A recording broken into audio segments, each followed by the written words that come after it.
Hello, welcome and thank you for tuning in. I'm Carol, the Democracy Operations and Community Sabbatical Officer, and over the next hour or so you're going to hear from the 8 candidates who want to be your next Union Affairs Officer. They've put themselves forward to make good things happen at UCL, and during Vote Week you'll choose who gets to do it.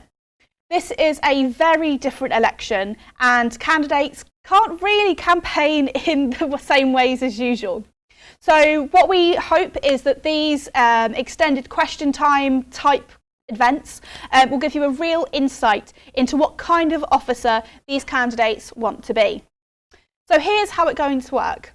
We've got the 8 big questions to cover, and each candidate will kick off the discussion on one of these questions. Then, once the ball is rolling, we'll invite the other candidates to respond to what they've heard. We're going to keep this really informal. It's going to be more of a chat rather than a very strict hustings type event. And we want to give everyone the space to get their point across. And if they haven't got a point to make, then we're not going to force it. So, to the candidates, let's keep this discussion positive. We're all here for the benefit of students at UCL. And before we kick off, I'm going to ask each candidate to pop up on the screen, tell us who they are, and sum up why they should get your vote in a single sentence. So, to kick things off, over to Husam. Hi everyone, my name's Husam. I'm a final year student, postgrad student. I'm tripping up my words already. Okay, one sec. Hello everyone, my name's Husam. I'm a postgrad student running for your Union Affairs Officer role. Why you should vote for me? You should vote for me because I'm in this for an actual change. Reading upon the NSS survey, I read upon that only 51% believe that the SU actually represents the students' interests. So I'm in this to represent your interests. So vote Husam. Okay. Thank you very much. So next up is Isaac. Thank you. I'm Isaac. I'm a second-year history, politics and economics student, and I think that I deserve your vote because as chair of Liberate the University, I've been doing this for a year already. I've been fighting to make sure that your voices are heard, and I want to continue to do that with the real institutional power that the union provides. Vote Isaac. Thank you very much, Isaac. Next up is Cara.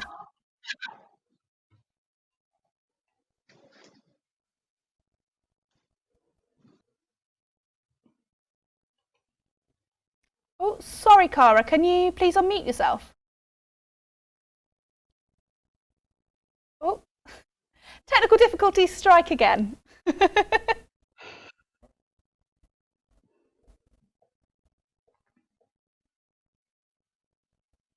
Okay, so what I'm going to do is I'm going to go to the next person, but don't worry, Cara, we'll kind of jump back to you, and hopefully afterwards you would have been able to, we all would have been able to kind of sort out which issues that were kind of happening there. So next up is Kayleigh. Hi everyone, I'm Kayleigh and I'm a third year psychology and language sciences student. You should vote for me because I've not only worked for you and worked with you in the past, but I want to continue to do that in the future. This won't be me running this job, it will be us working together. Thank you.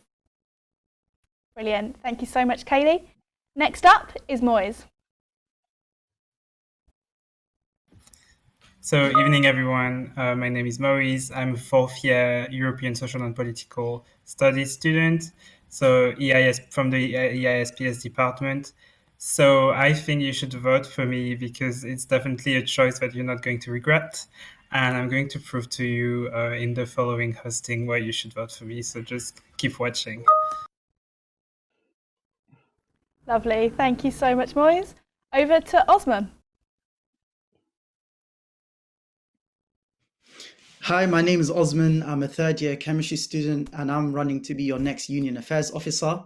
I have a lot of experience within UCL and the UCL Union, having been a student ambassador and been the treasurer to a society and worked in many kind of fundraising campaigns, having to mobilize people to help raise funds and champion causes.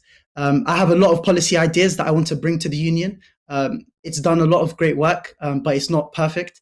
And so I wish to come in and help improve that. So vote me to get through some of my ideas and have a look at some of my manifesto ideas on my stall. Brilliant. Thank you very much. And now over to Oveis. Hello. Okay, hopefully I won't be hit by technical difficulties as well. I'm Oveis. I'm a third year urban planning design and management student, which is a course I was about. But the reason why I'd be good for Union Affairs is because I care a lot. I am really ready to listen to a lot of people, and I think that's where the value of the role is. And I have a lot of experience challenging other people in publications and charities, and I think that would be quite useful. And also working on the bars and chatting to lots of people and seeing how they can be improved. There you go. Brilliant. Thank you very much. Over to Tonja. Hi everyone, I'm Tonja and I am a third year economics and statistics student, and I'm running to be a Union Affairs officer because I believe that I can make a change. I think it's important to have someone lead the SABs who has an international perspective as well, as I'm an EU/international student. And besides that, I also have plenty of experience in the union. I have worked in the marketing team. I have worked in Gordon's Cafe, so if you know me, that's probably where you know me from. And I'm currently working in the policy governance and insight team, so I'm definitely up on the news in the leadership of the union. So with this experience, I think I would make a good candidate for this role. So please vote for me so we can make UCL great again. Thank you. Lovely. And now hopefully we'll go back over to Cara, see if we're able to hear her now. Hello? Yes, we can hear you. My name's Cara. I'm a fourth year natural sciences student. I have copious amounts of experience, and I guess I'm just not ready to leave UCL yet without giving back some more. Oh, I know that feeling very well. So thank you, everyone. Some of them were some very long single sentences. I wouldn't like to read some of your essays. Now on to the questions. So if you're watching on YouTube, we'll put the questions as kind of chapters, so you'll be able to find things that you're interested in more quickly. So, the big one. Thousands of students at UCL believe tuition fees should be refunded for this academic year. How would you help achieve that, and what happens if that can't be achieved? So we're going to start this question with Osman.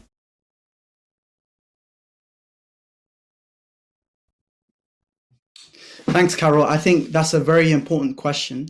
As the student union, it's important that we represent the issues and the things that are concerning our students. And tuition fee refunds is something that students have been talking about for a long time. And so it's important that as a students union, we do enough to make sure that we champion those causes and help make that happen. And so as your sabbatical officer, I would pledge full support of the union to the tuition fee campaign.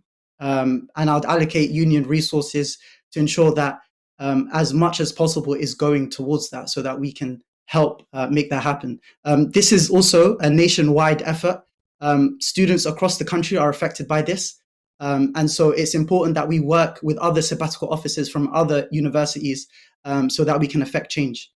Now, tuition fee refunds aren't the only form of compensation that we can get for this year. There are support in many other ways that we can get. So for example, kind of increasing the number of bursaries for students of lower socioeconomic backgrounds who are more affected by having to pay continuously for fees. And they may have not been able to take out loans because of their citizenship requirements, international status, or religious reasons. I think also it's important that we kind of continue no detriment. It's something that worked a lot this year, and it alleviated a lot of pressures that students were facing. Also, I think The Guardian reported that 1 billion was spent on empty accommodation this year. And so it's important that we find better options to cancel contracts for students who are stuck in rent agreements. and who have no other means of exiting that contract. Brilliant. Thank you very much, you. Husam. And so now we'll move on to Husam. Same question. So I think regarding tuition fees, that's, I guess, the main issue. As a student myself, I've faced a completely different experience, online lectures, a loss of motivation, which I'm sure every single student has faced as well. It's really affected everything. So as Osman said, I agree that the no detriment should still stick, and there should be an effective unity with all the officers to create a sort of proposal regarding this issue. Also get the students on board, because the students are the main motivation for this. So a petition which therefore shows the importance of this issue. Support should be given regarding this this issue, the tuition fees issues. So I will fully back to support tuition fees being refunded or reimbursed. Obviously, it's not possible for all the tuition fees to be reimbursed, but I also see that it's not, if in the scenario, if it's not possible, there are other ways that students can be compensated. For example, travel fee subsidies for traveling students, food vouchers, literally any form of discount or help will not make up for it, but I will try my best with the support of other sabbatical officers in all the unis to make this happen. Brilliant. Thank you so much, Husam. Next up is Cara. So I am one of those thousands of students. I've signed the petitions, I've written to the local MPs, both in London and back at home in North Wales.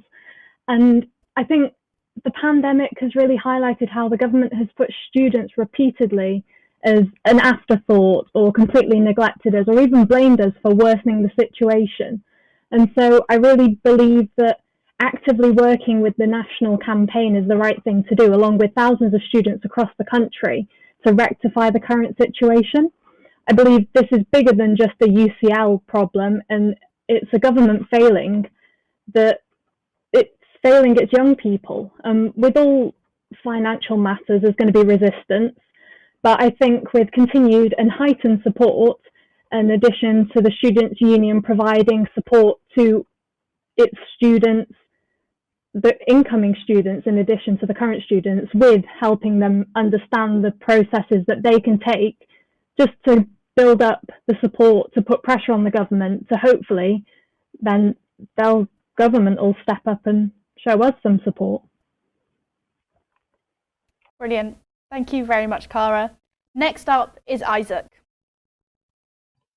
Thank you. Yeah, so I've actually been campaigning on this since the beginning of the year. As chair of Liberate the University, which is a national student movement, I've sat in meetings with the president of the National Union of Students, as well as sabbatical officers, rent strikers, and activists across the country to develop a 5 demands program, one of which is the full reimbursement of tuition fees for this year. Obviously, that sounds like a dream, and in some ways it might not be possible to get a full reimbursement, but things are going really, really well on the ground at the moment. So we currently have collective complaints being sent to the OIA, which is the body that processes these complaints, which are going through both in England and in Scotland. And if those complaints go through, which is looking like they will, that sets a legal precedent for other universities to submit mass complaints, which will get them back tuition fee reductions, possibly of up to 100%. We're looking at maybe 50, 60% at the moment. So that's one tactic that is proven to work and absolutely will work. I do agree with other people that obviously the government is equally responsible for this mess, and a government bailout is vital, which is why that's another one of our 5 demands.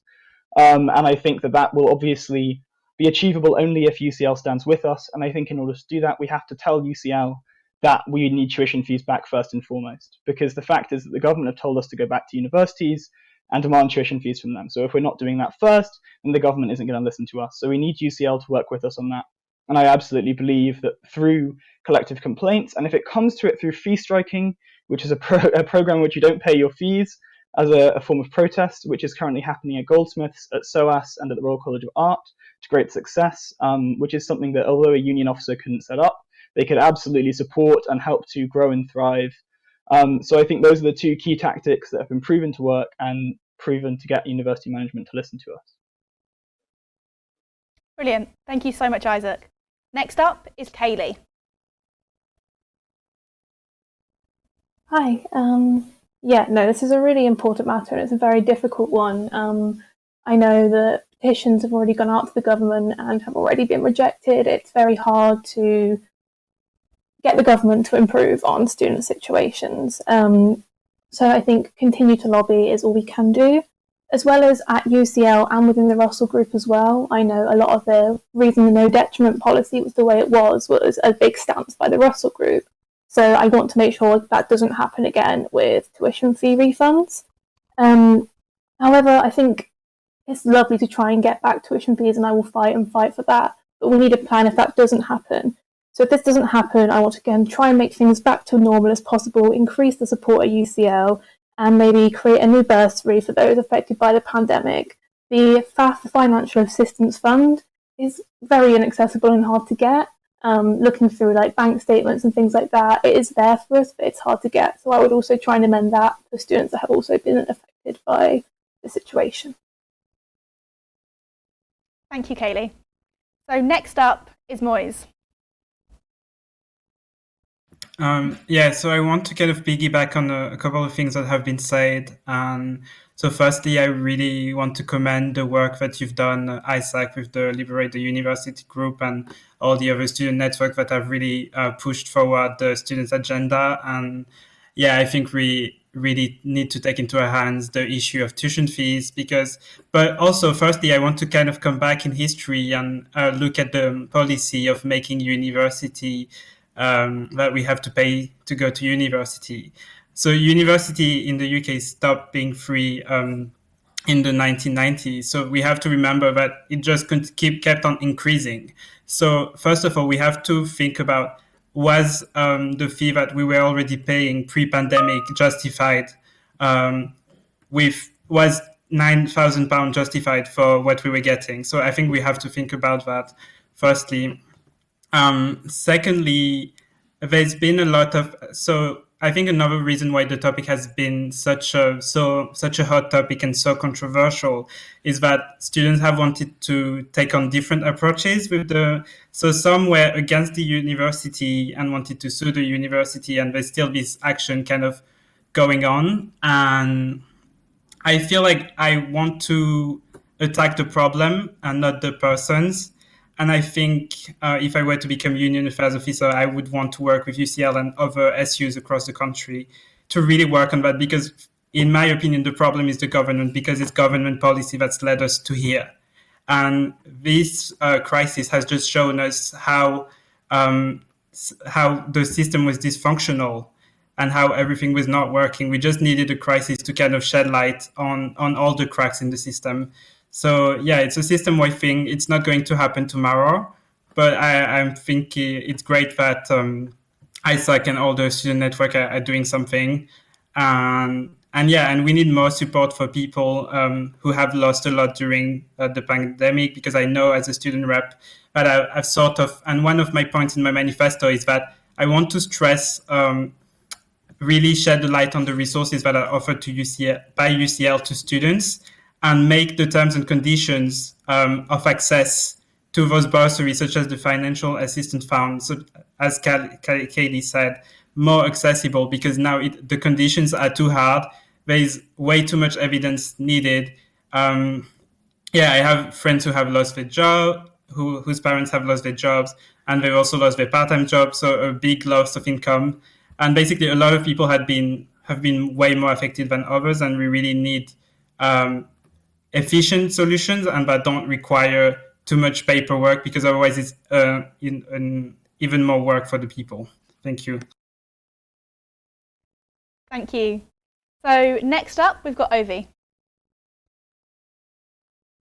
Oh, hello. So I think I'm just really encouraged by all the fantastic points that everyone else is making. I don't want to sit and repeat them, but the way that I'm thinking about this one is very strategically. Is that essentially there's campaigns succeed and fail for different reasons. The key of this one is that we're inheriting a national campaign that brings together lots of different unis, courses, types of students under one kind of voice. Obviously, they're using different strategies, but that's our key benefit is that the hundreds of thousands of signatures on different petitions shows the level of public discontent, and it's about pushing that and making sure that it can't be brushed aside.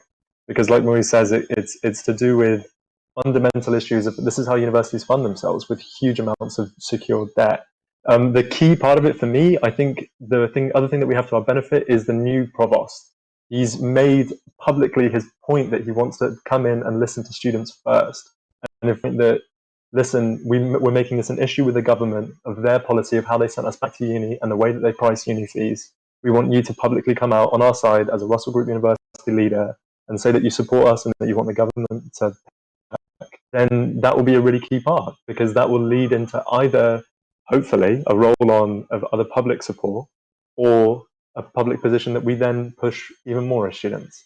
So I think pushing the provost is a part, pushing the campaign that brings together a lot of different voices is a key part.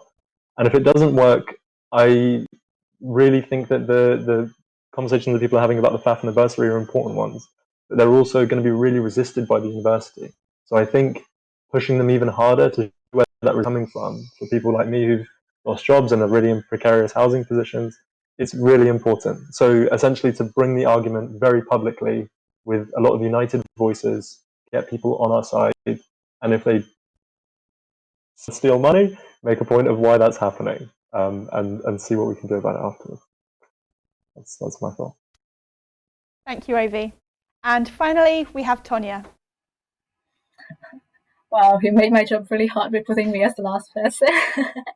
But yeah, I don't worry, you won't be with... last through all of it. It was just the first question, I promise. Yeah, so basically I obviously agree with this whole petition and this whole situation. I, as a student myself, obviously have seen a very different type of teaching this year, and I'm not as happy with the quality as with prior to COVID and everything else. And I guess most of the discussion is just around like home fee students, and we're not even thinking about the international students who are paying like 30k a year, which is like an insane amount in itself, but especially now at COVID, where most of them are not even in the country and they can't even utilize the campus. So I definitely think that this is an important issue, and I think the Students' Union has a really good comprehensive guide of fee refunds on their website, which is funnily, it has my face on it. So within the tips, I think they mentioned that as Cara said, you have to write to your MPs, as that, I guess flooding the MPs with letters could make a really huge impact. But I also agree with Oveis. I think he said that this should be a joint effort. It's not just something that UCR can do in itself. We have to definitely work with other students' unions and other students. And I also agree that we definitely need help from higher up. We have seen that the petition has been rejected, so it's not as easy to get support when it's only students complaining as we think it would be. So with the new provost, the new opportunity has risen to get him on our side. And if I were to be elected, I would definitely work in that with other officers and with the UCL senior leadership team. Brilliant. Thank you so much, everyone. So I think that's kind of the biggest question out of the way, and I want to thank everyone for all of their responses. And now we're going to move on to more of the questions for this kind of question time event. So the next question is: engagement in the student union's democracy has been steadily improving over the last few years. So how would you take this forward during your year in office? And we're going to start off this time with Kayleigh. Hi again. One of the main points of my manifesto is I'm really big on direct democracy. So hearing the voice from you as a student, I think sometimes even though there are channels to feed into the university, these can get a bit lost or hidden. So I want to create essentially like an online suggestions box. This can either be anonymous or, you can leave your details and we can chat about that depending on what suits you.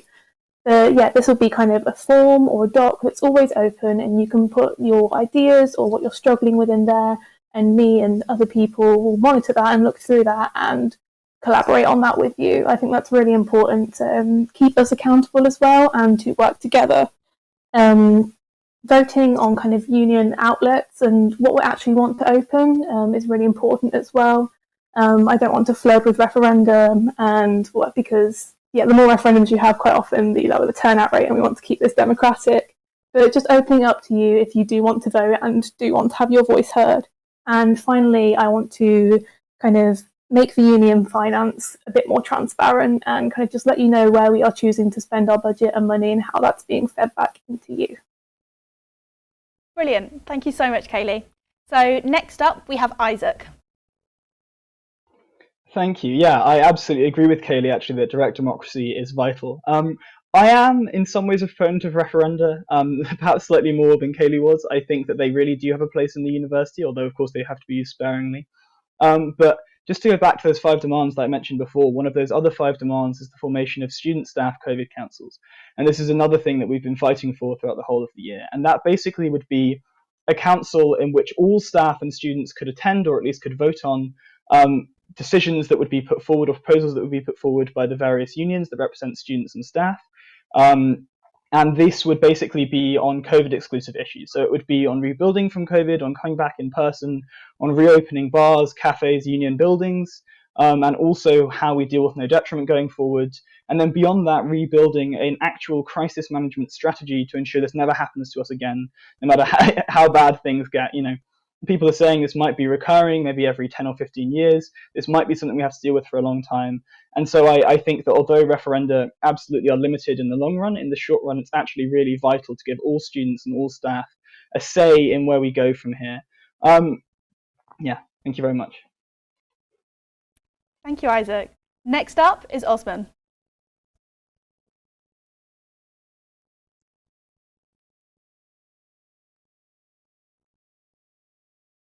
Oh, sorry, Osman. Can you put yourself off mute? It happens to everyone.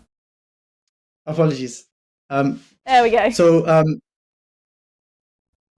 okay. So as I was saying, democracy is really important, but no democracy is perfect. But it's important that we try our best to ensure that we have a free and fair process. COVID has affected us in terms of elections, and it's increased the rise in digital democracy. It's constrained us when it comes to on-campus and in-person, on-campus voting and on-campus campaigning and building hype amongst students in person. And so it's important that there are no adverse consequences to that. So I think it's important that we work to kind of increase the student union's digital presence.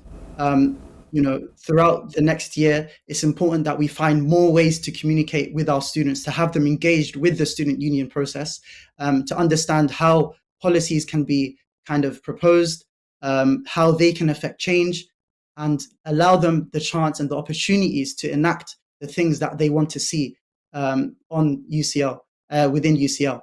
I think also what's worth considering is investigating why there has been a lower number of referendums throughout the last few years. And so I believe referendums are really important. It gives students the power to be able to direct the union and tell us what we should be doing and what stances it should be taking on important issues. And so I want to look into whether the policy zones have been effective and whether that has been the reasons for why there's been a downturn in the number of referendums being proposed, or whether there are other kind of numerical factors which stop referendums from being proposed, such as the bar for them to be proposed currently is like 0.5, and then for it to be kind of ratified and kind of binding, it has to be 5%. And so it's worth investigating whether those figures are too high, especially during a pandemic where students have been less engaged with UCL. And so that's what I will aim to be looking at. Thank you, Osman. Next up, we have Moise. So yeah, I think a lot of great points have been raised. I really like Kayleigh's idea. I really also like Isaac's idea and what Osman said. I think it's important, though, when we think about governance, is also to think about efficiency and that there's only so much time that we have and so many things that we can do. And I think there's a couple of things that are great at UCL, especially how we're working with the student representative and how we're having the town hall with the deans and all of these things. And I think even though we've had some problems with the channels kind of to communicate from department to kind of the head of senior management, we can still use the student representative to get our points across and kind of get a feel of how our students feeling about current issues.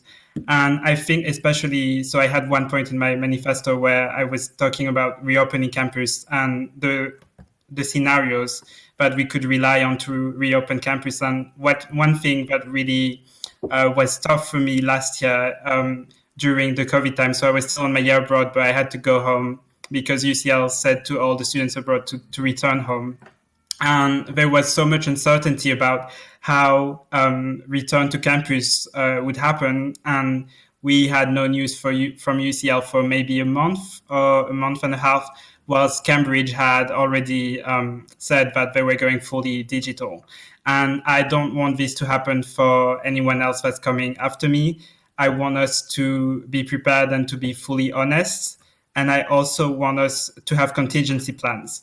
And I was, in a previous conversation I was having with someone, we were discussing, it's not going to be necessarily a smooth ride, but people need to be aware of this, but we're going to do our best and communicate about it directly. There's not going to be maybe not, or just going silent, radio silence for like a month and then saying, oh, actually, that's what's going to happen. So yeah, thank you. Thank you very much. Next up is Tonja. Yeah, so one of the main points in my manifesto is bringing the union closer to students. And while that might sound a bit vague, my idea was exactly this, to make sure that more students get involved so that democracy can be a thing, actually. And it's really great to see that more students are getting involved. And I actually disagree with, I think, Osman said that students are less engaged with UCL now. I think they are more engaged throughout COVID because everything is online, so you have to stay online to be able to attend your lectures. So inevitably you will see emails from the union, emails from your course, etc. And back to Kayleigh's point where she mentioned some like idea box. Actually, that thing already exists, and my main point is to actually raise awareness about this. There is this submit an idea button on the UCL Students Union page, and basically you can submit anything that you think should change at the union or at UCL in general. You can propose policies or just ideas for discussion, and these different policy zones will discuss that. And I think this is one of the reasons why there are less referendums this year. Sorry. So back to where I was. One of my biggest concerns is, however, that as much as the union supports the students, is that there is kind of a disconnect between the union and UCL itself. And I think this is just because that in general UCL staff don't really know how the union works. So I don't really just blame the students because, that's, I guess, a bigger issue. So the only connection between UCL staff and the union are students, academic reps, for example. And if we introduce more reps, like, for example, EDI reps or social reps, for example, we could make our voices heard, and maybe it will be heard in the higher ups as well. So, yeah. Thank you very much, Tonja. And now over to Oveis. Hello. I'm going to try and keep it short and sweet because I actually really enjoyed hearing everyone's points there.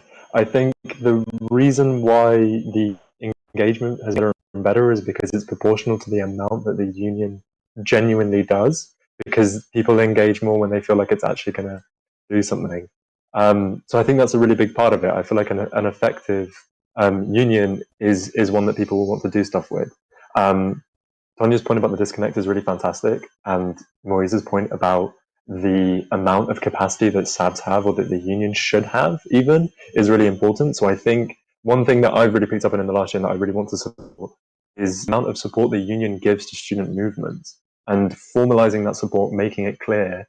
And on Tonja's point about people not ever really knowing what the students' union is really important. And it's kind of started with stuff that you've about weekly broadcasts and Q&As and regular scheduled stuff.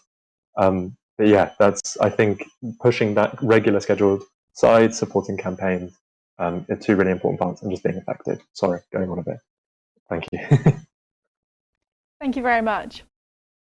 So what I'm going to do now is just ask if anybody has kind of anything else to say on this topic, just around kind of democracy, around engagement, and kind of how we as a students' union can really increase the amount of engagement within our democracy, or just as a whole. Did anybody? Yep. So over to you, Husam. Yep, I've got Husam and then Isaac. So despite the COVID pandemic, last year's turnout was higher compared to the previous year. So that shows that online works to some extent. It also shows that it's important to keep the students engaged with the union. In my manifesto regarding this, I've got two key points. The first point is a feedback service, which already exists, but it's important to highlight even more or make it more efficient. And another way of maintaining that relationship with the STU and the students is creating focus groups.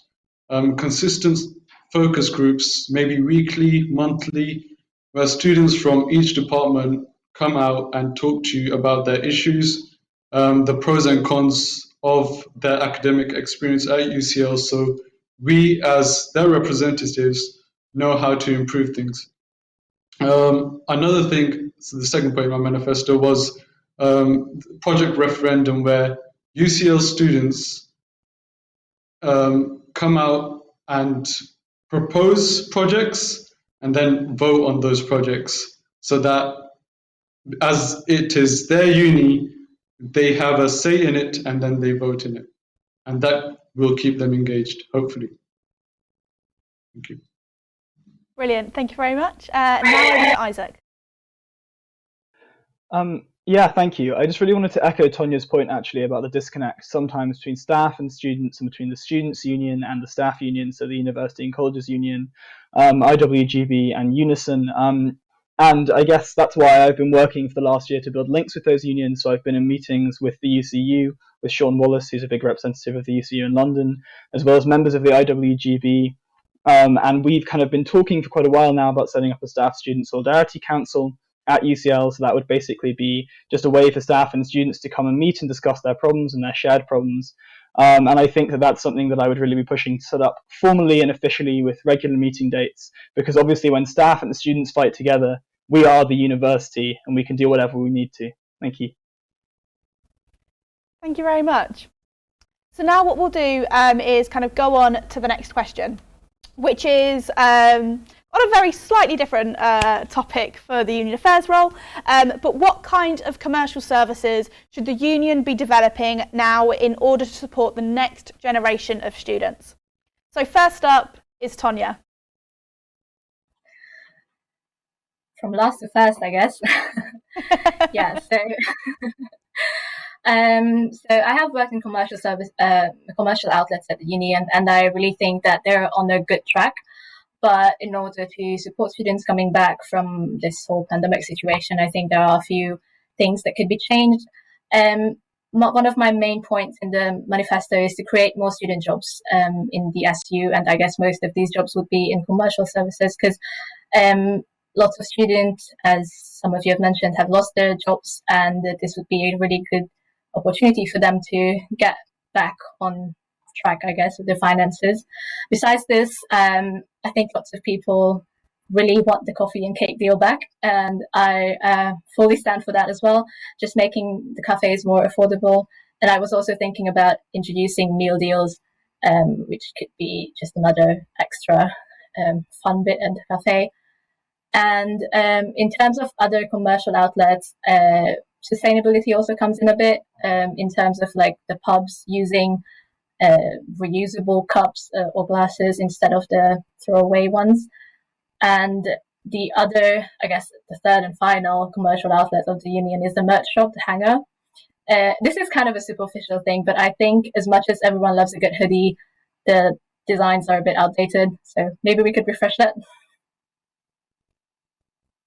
Brilliant. Thank you very much. And next up is Kayleigh.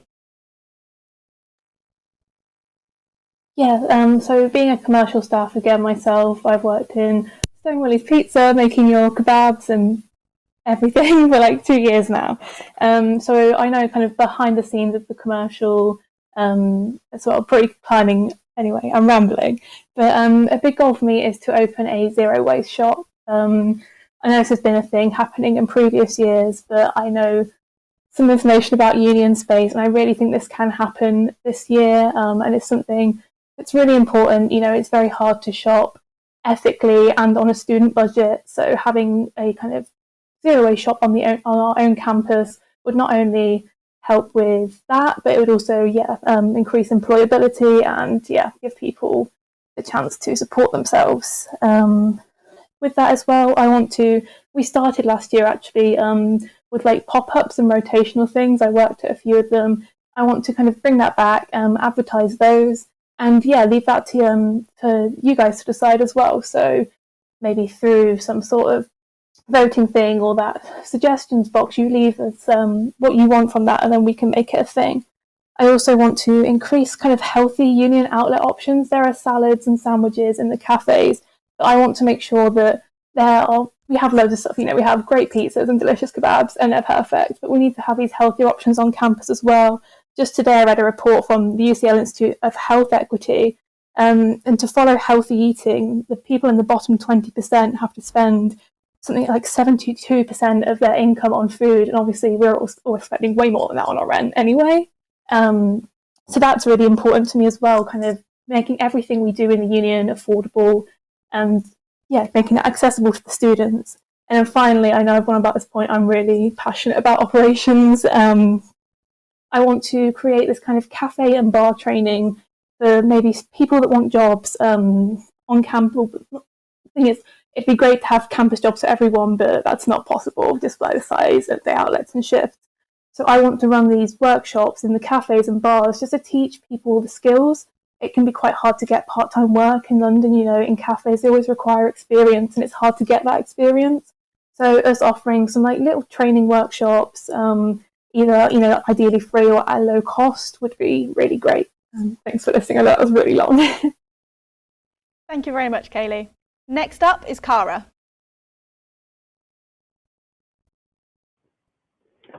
Hi.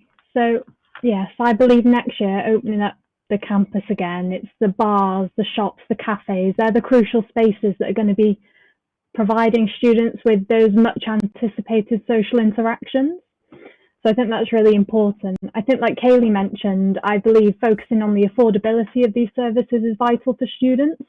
And then Tonja mentioned it's my manifesto that says the £2 tea and cake, bring it back. But just other deals that have to make it more affordable so that you're not having to spend a fortune just to grab a coffee with some friends. And then also it sounds really cheesy, but to support the next generation of students and what services they want, I believe we should be asking the next generation of students and what services they need, because it's only with working together, the union and the students, that we're going to be able to develop services that cater to the students. Brilliant. Thank you so much, Cara. So next up, we have Osman.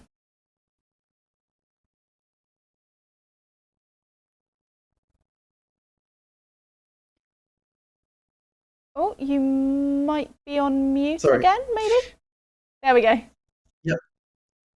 So just to echo on some of what the other candidates have said, I think it is important to introduce more affordable options for students within the cafes and on all the commercial services that the union offers.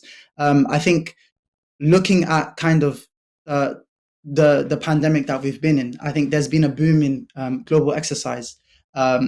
interest in global exercise, and becoming more healthy. And so I would want to promote the physical well-being of students, and so I would want to make gyms more accessible. I would want to make it more affordable. I'd want to use the student unions kind of social media platforms to promote sporting activities and sports societies to help cater to the students and help them kind of alleviate the stresses from the pandemic. I'd also want to kind of revive the employment of students within the Students' Union.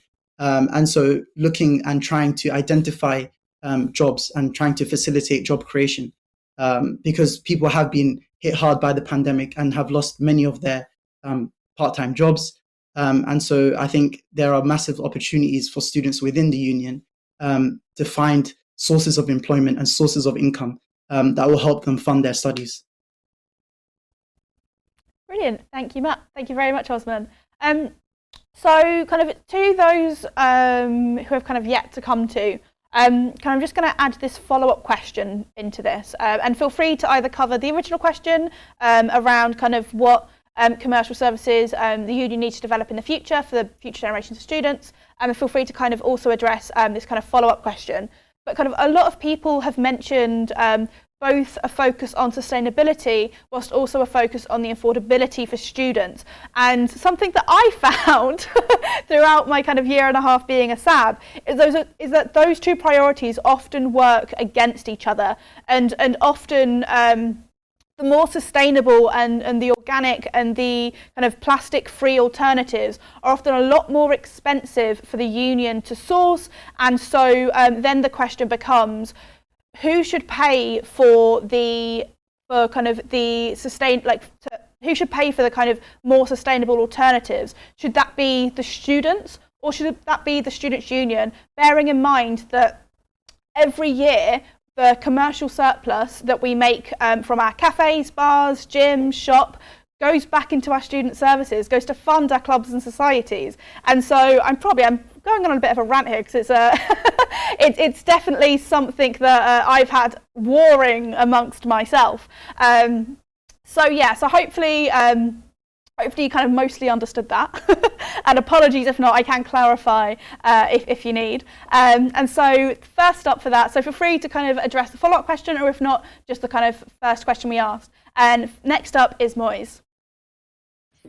Yeah, so I kind of concur with what you said, Carol, and I also really like the points raised by everyone, especially Kayleigh, about the affordability and sustainability. And I think so what we've seen in the past year, so I've enrolled at UCL in 2017, so that UCL has always been very corporate, and I think it would be great if we could move towards something that's closer to the circular economy, which would lead maybe to more affordable and sustainable solutions.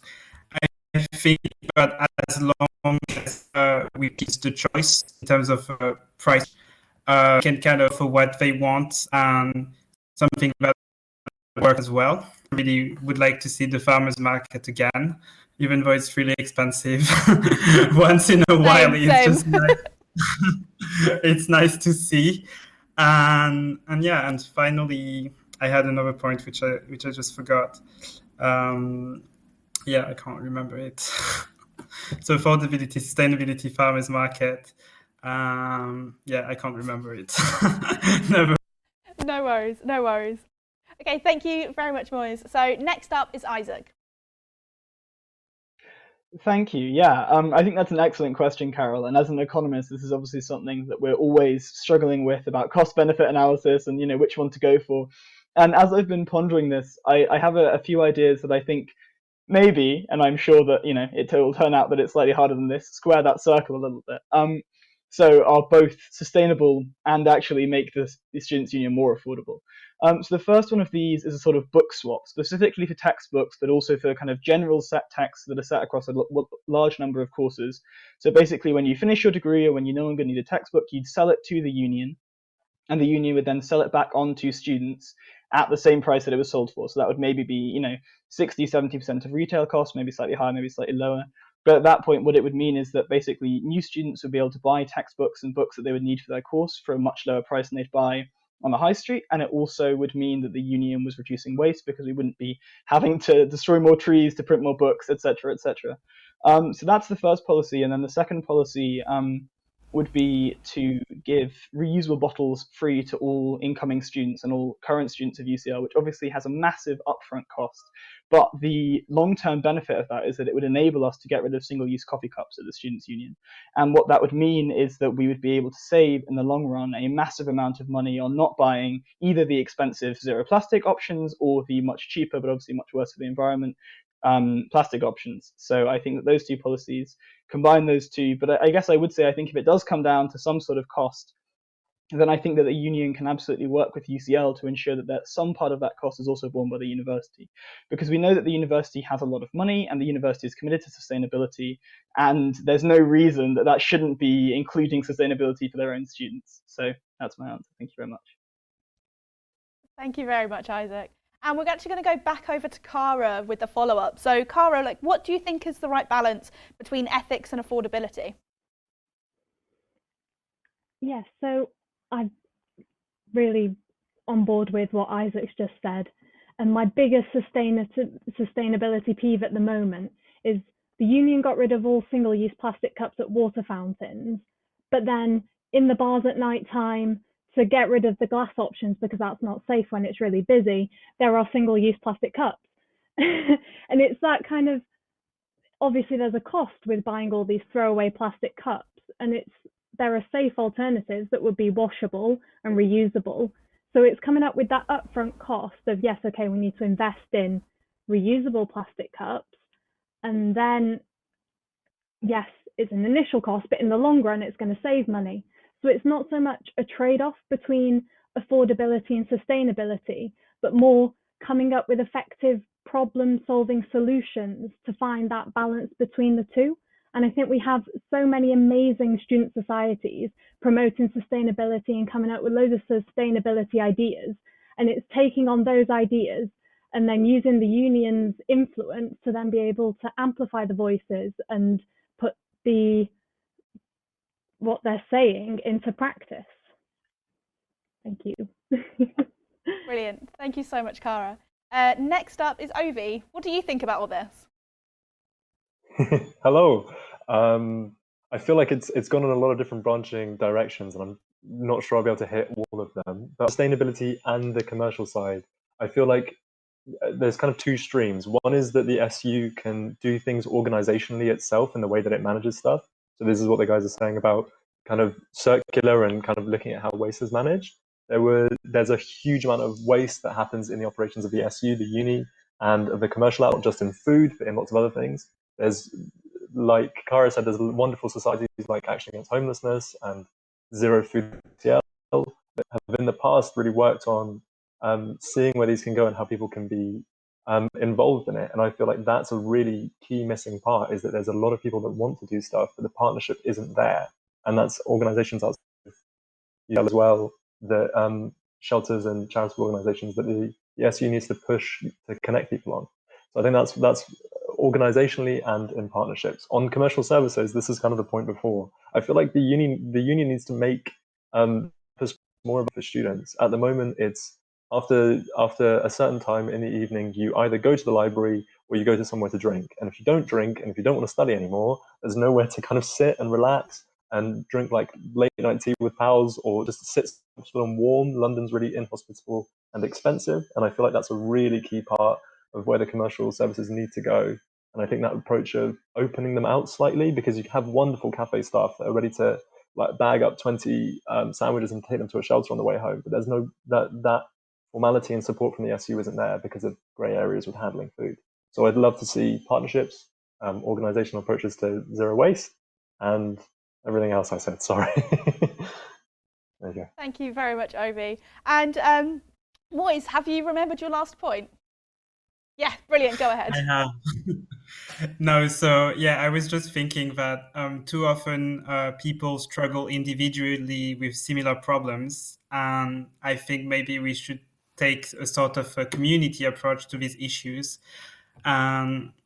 So maybe, I don't know, have a common kitchen. We're a lot of students, but maybe a lot of students could order the same dish from the place where we get food. I don't remember the name, but you get my point. But I think if we worked more in terms of community rather than individually to kind of solve our issues, maybe it would probably be easier to kind of get to those, so to get to solving the situation. Brilliant. Thank you so much, Moise. So we heard a lot there about sustainability around commercial services, and kind of now we're going to think a little bit more broadly.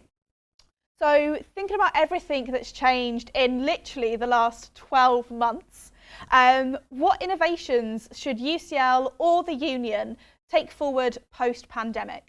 And first up is Oveis. Oh, I had no time to look at my notes. I feel like the main thing that's come out of the pandemic is that the uni has been forced to accept that well-being is an important part of studying.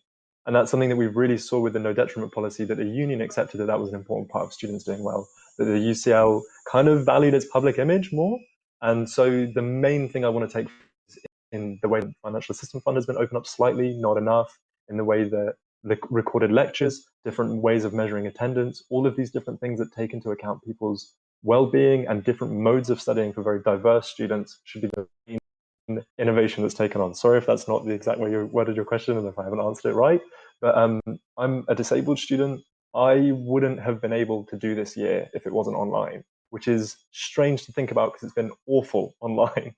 But this is something the Disabled Students Network pushes for, to blend attendance and the elements of things that are done better online to push those forward, but also to really prioritize getting back to being in person in ways that we need. So that pushes back to the campus type of thing. But yeah, innovations that let more people experience uni in different ways, part-time students, care leavers, people with dependents, all of these things are much easier if you don't have to drag yourself to a campus for a 1-hour seminar that you know you're going to get nothing and extra money to go back and forth on. So I think these types of things, the well-being support of long-term laptop loans, all that type of stuff, the uni needs to accept that how well people feel while they study is part of how they study. And that's the innovation that I'd like to take forward. Thank you, Oveis. So, Tonja, what do you think about this? Yeah, so thank you, Oveis. I really agree with lots of things that you mentioned as well. And I would probably echo you in a few points. So now that this year everything has been online, I think we've all come to realize that, surprise, surprise, we can actually record all lectures. So I would like to push this forward and make sure that even when we're back on campus, that lecturecast is going to be available for all in-person lectures. Because as Oveis mentioned, this is not just like a laziness issue of students not wanting to come to campus for a lecture, but it's also an accessibility issue.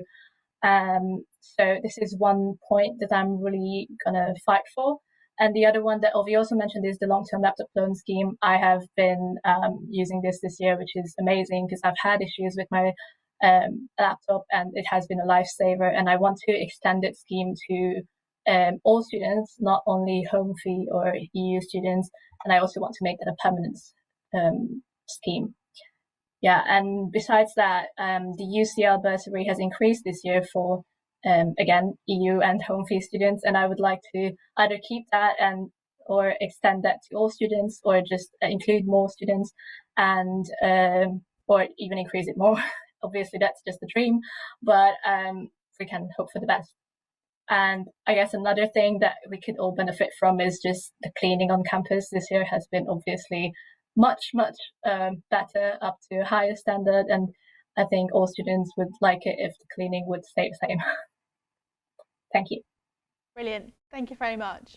So next is Husam. So a few people have kind of talked about the importance of technology or laptop loans, and kind of what are your thoughts on this? Regarding Oveis and Tonja's point, they made some fantastic points which I completely agree with. I remember enrolling into university at the start. I had an option of whether I'll be coming in or if I'll be doing everything online. And I think that should actually be maintained even after the pandemic. Students should be given the choice of whether a majority of their study will be online or will it be in person, because despite the online experience not being a very good experience, and it's sucking the life out of us, no motivation and all of that, there's also pros regarding, for example, for me, I saved a lot on travel costs, and I'm sure that a lot of other students will also save on travel costs. So I think the student should actually get the choice on the experience that they should get. So if they want the experience of coming into uni, paying for the travel costs, sitting inside lectures and seminars, then that's on them. But there's also a set of students that would prefer everything online, or more stuff online. So there should be that balance, yeah. Brilliant, thank you very much. And Moise, is there an ideal balance between online, in person, blended? What are your thoughts? So I kind of want to piggyback on what Oveis said, and it was really interesting, and thank you for giving us your kind of this insight into things that I probably wouldn't have known otherwise. And I think we need to keep, for me, I mean, in my opinion, blended is best. And as Husam said, give people the choice, because ultimately they're paying for their education, so they should be able to tailor it to their needs. I also think, I mean, it's funny in a way, what Husam said, because he said he had the option to come in, to say that he was going to be, out. I mean, I feel that option in Portico, but that didn't change the fact that I didn't once come in for a seminar or a single lecture. So I think we have something to do about this. Yeah, I think so. I don't consider myself to have been affected that greatly by the pandemic. So in a way, it challenged me and pushed me to grow, which I recognize is a privilege, and that people have struggled more with it. And I think everyone studies differently. I prefer to study independently. I don't really like sitting in lectures. I get bored. And I feel like after 4 years, you want to do something else with your life and sit in a lecture. But yeah, that's just me. Yeah, I think blended is best in my opinion, and it gives people the choice and they can see what works for them. So yeah, that's it on that. Thank you very much, Moise. We are very different students. I absolutely hate doing things by myself, and I'm actually really struggling to do my postgraduate thesis right now. So I kind of want to talk to you more about like finding skills to develop my independent learning, maybe. Maybe after the election. So Kayleigh, is there anything kind of any good practice or any kind of good processes that either the union or UCL have adapted this year that they need to really keep doing? Yeah, no, I have a lot of opinions on this, but I'll try and keep it brief. So yeah, I want to kind of go beyond what everyone else has said as well. And yeah, online recordings need to be a thing. I think it's wild that they've not happened before. It's completely inaccessible. And me also, as a disabled student myself, I've struggled with that in the past. So, but beyond that, I think these need to be accurately captioned. Again, I have struggle with chronic fatigue sometimes, and auditory input just doesn't work for me all the time. The same with neurodivergent students as well. These need to be accurately captioned. I've captioned a module before, and again, that was paid work, so again, that would increase student employment as well. So I think that's a nice win-win situation on that. I think one thing that's again been beneficial through studying online has been what's happened to student support and wellbeing. These kind of same day or couple follow-up day appointments. So it would be good to keep some of those services online as well, just so we can keep the flow of students. People aren't going to be back to normal straight away afterwards, and there are still going to be people struggling and people needing these support. So having these services online are actually a lot less scary to people. I know I felt more comfortable using services online. Getting into an actual building can be terrifying. So I think that's really good. And then finally, so the attendance, for this year was removed. So I'm trying to hit 70% attendance. Because we're online, then everyone in different time zones, this was kind of taken away this year. But before that, anyone that was below 70% attendance could have potentially not been able to access their summative assignments. I think that is, again, completely inaccessible. If people are missing that much of uni, there is definitely a reason behind it, be for any reason. So instead of kind of, punishing them away and removing the summative assessments, we need to host these wellbeing meetings, talk about potential SORAs if you haven't got them, and things like that as well. One extra point, bring back and keep back, keep running the Keeping in Touch campaign, but make it an opt-in thing. I know people don't like the calls sometimes. I've worked for the Keeping in Touch campaign and I've loved it, talking to all of you. But yeah, keep the Keeping in Touch campaign running, because it's really great to chat to people and also really good to listen to what students need.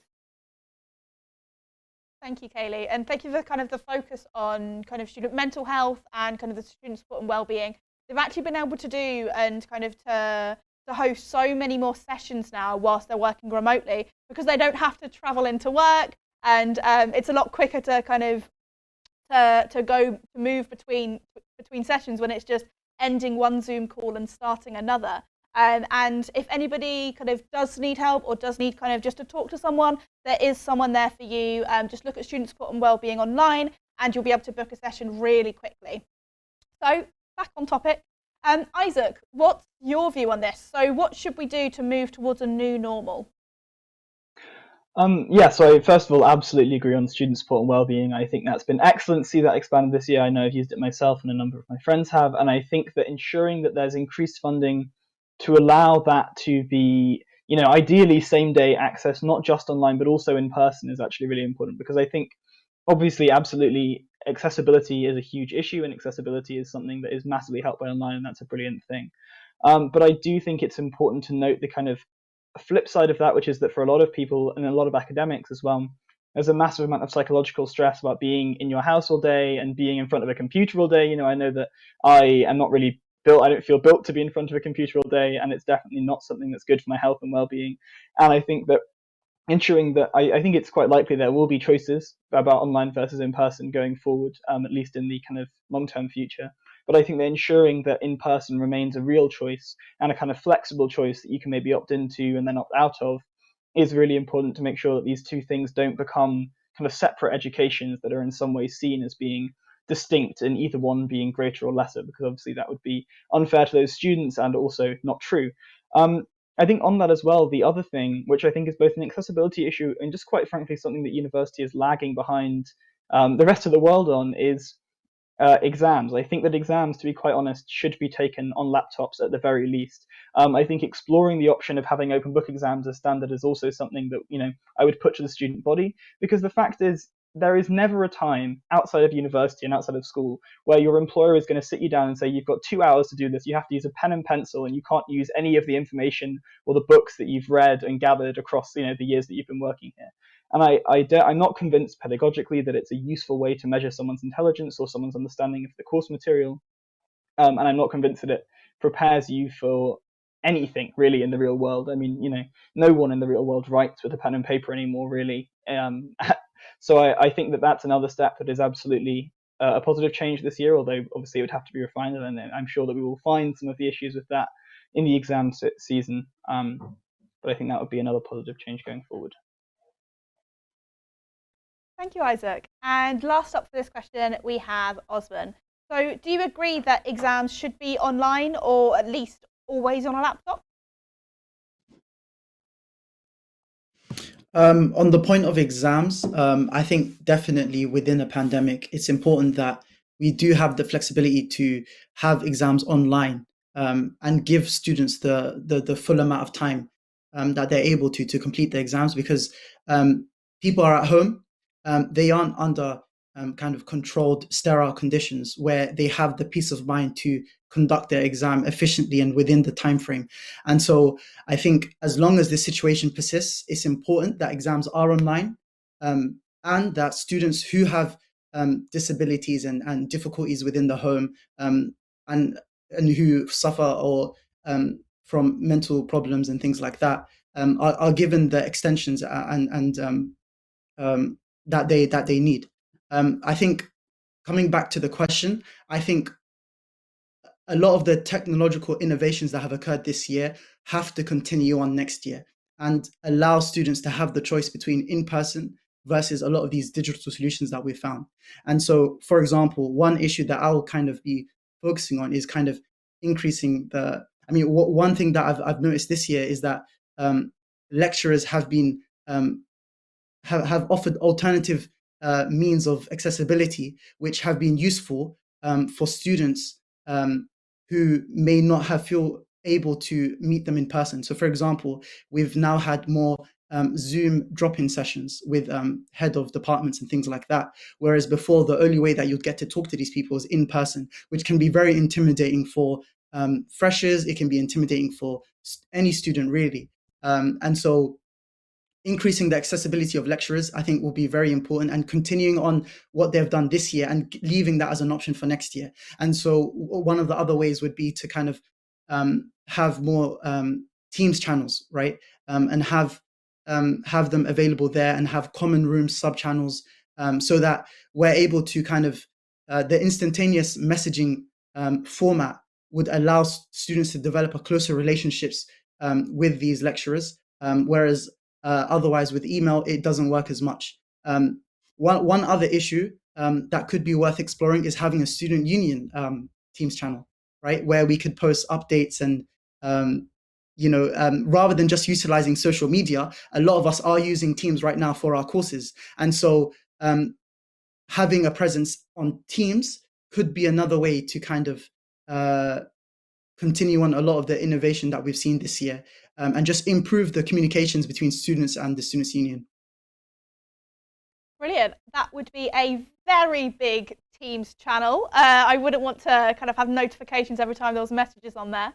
But that's a really good idea. I love that. It makes me question, why haven't we done it before? Brilliant. So we're roughly about halfway through now, and we're going on to question 5. And that is, thinking within the remit of the Union Affairs role, how would you approach the, thinking within the remit of the Union Affairs role, how would you approach working with UCL's senior management team to ensure the most possible student influence on UCL decision making? And first up is Isaac. Thank you. I'm quite glad that this is the question that I'm first on, actually, because I have quite a lot of thoughts on this. So I think that what we've seen over the last year is that UCL senior management is quite slow to move. They are quite opaque in their decision-making processes, and they often don't actually give students the results that students were wanting or hoping for. So I think that was particularly obviously clear in the no detriment policy, which I think certainly myself and everyone I've spoken to is deeply disappointed by.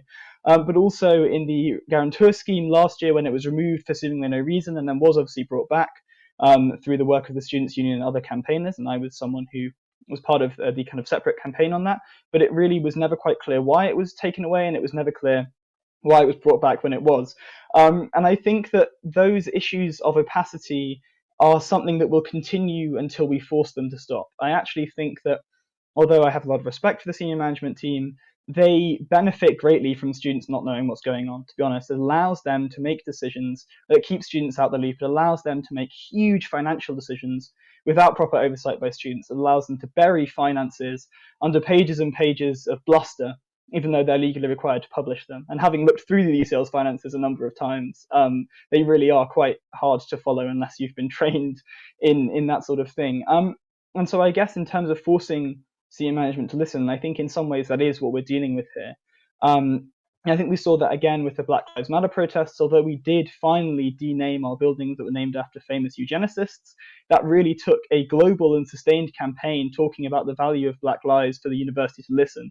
This is something that's been discussed for years and years and years, and obviously we found out recently that up until very recently UCL was kind of unknowingly hosting a eugenics conference still up until this, very recently. And so I think that obviously these issues require a mixture of student pressure, public pressure, and staff pressure.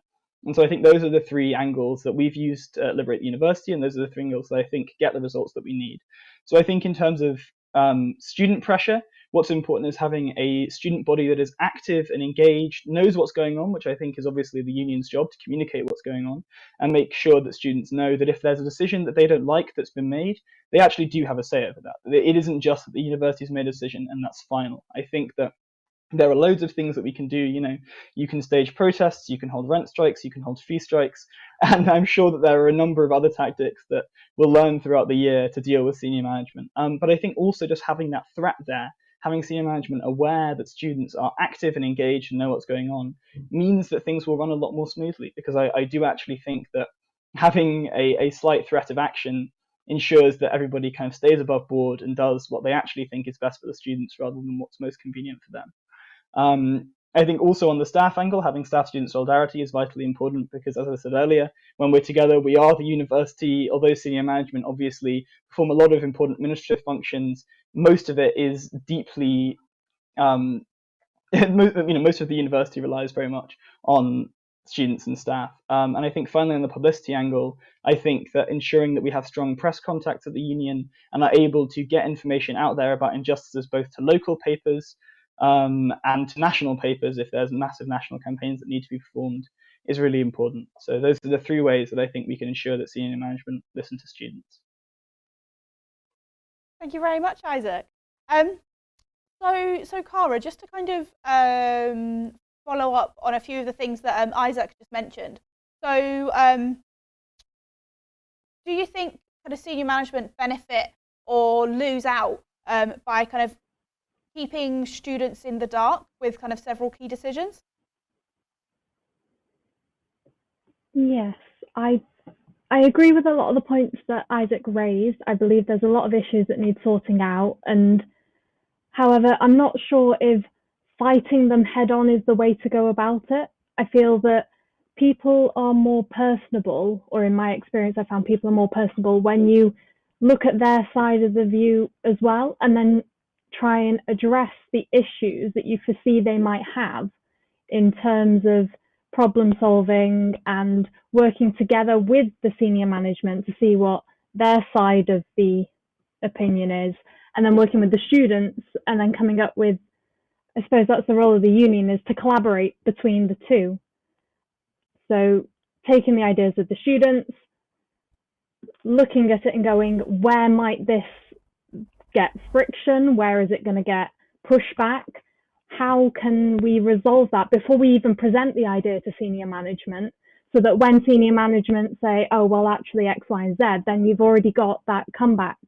I believe that working closely with the department as an ambassador, senior mentor, and a president of a departmental society, that sort of forward-thinking approach, so you always have a well-thought-out idea, always goes down better when dealing with more professional, more senior and members of staff.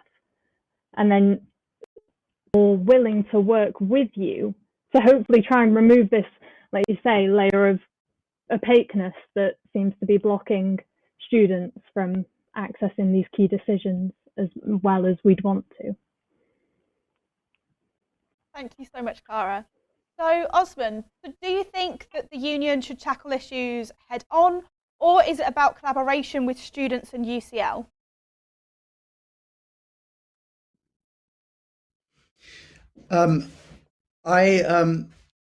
I've heard a lot of what Isaac has said, and I think I do agree in some aspects. However, I think I do disagree with the fact that we should encourage like this sense of a threat overhanging over kind of a lot of these key decisions that people are passionate about. These may be things that, as students, is something that I guess are one of our few options. However, as a sabbatical officer, I think it's more important that we work with the senior management team. So it's not just that they know our concerns, but they actually act on them, right? And so definitely, I would say that it's important to stand up for students' rights. And as your union affairs officer, I would present the student views to management in an effective and emphatic manner. But like I said, it's important to work with the team to achieve win-win solutions, rather than make missteps along the way, which may cause a scene, and don't actually enact or don't actually support changing the minds of people who are in these key decision-making roles. Brilliant. Thank you so much, Osman. So Tonja, so we've kind of obviously heard. So Tonja, we've heard a few different views on how we should ensure kind of students can influence the university senior management team. And what are your thoughts on all this? Yeah, thank you for asking me as well. So I think what is really hard in this situation is that obviously there are lots of students with lots of different opinions, but there are only very few who actually get to directly speak to senior management. And one of these few is obviously the SABs and the Union Affairs Officer.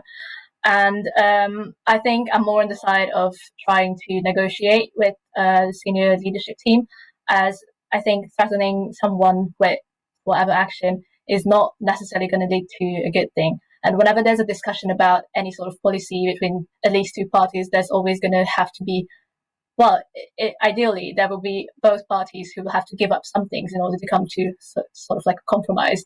And to this, I can bring good negotiating skills. And I guess one other thing that people really like in sort of these discussions is any sort of evidence or data to what you're claiming.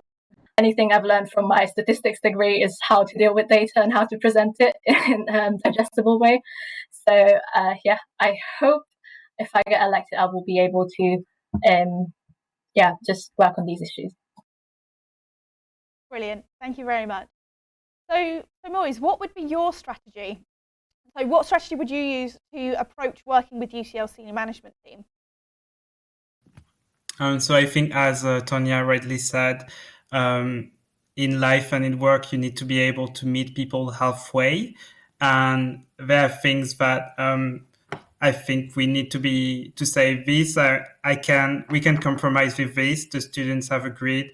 We have some leeway, and we can kind of negotiate to meet a solution. And whereas other areas, maybe we will say this, we will not compromise on this matter, and that's what it is, and we will push this forward. And if you don't agree with us, then we were going to take subsequent action. But I just don't think it's sustainable to always be in fight mode, and because it's not sustainable for yourself and for the people you're working with, because it's a working relationship. And as Tonja rightly said, there is this disconnect. I mean, obviously, we are so it's a huge university, so it's not like every student could meet the senior staff, and we all have things to do. But I've never met anyone who was a senior staff, so I think I would like to get to know them before I kind of get into the work, and then see where we can go from there to build that relationship and kind of set the boundaries of what we will push forward and what we will accept and what we won't accept. Thank you so much, Moise. And Husam, is this about meeting people halfway, or are there certain kind of red lines where compromise just isn't good enough?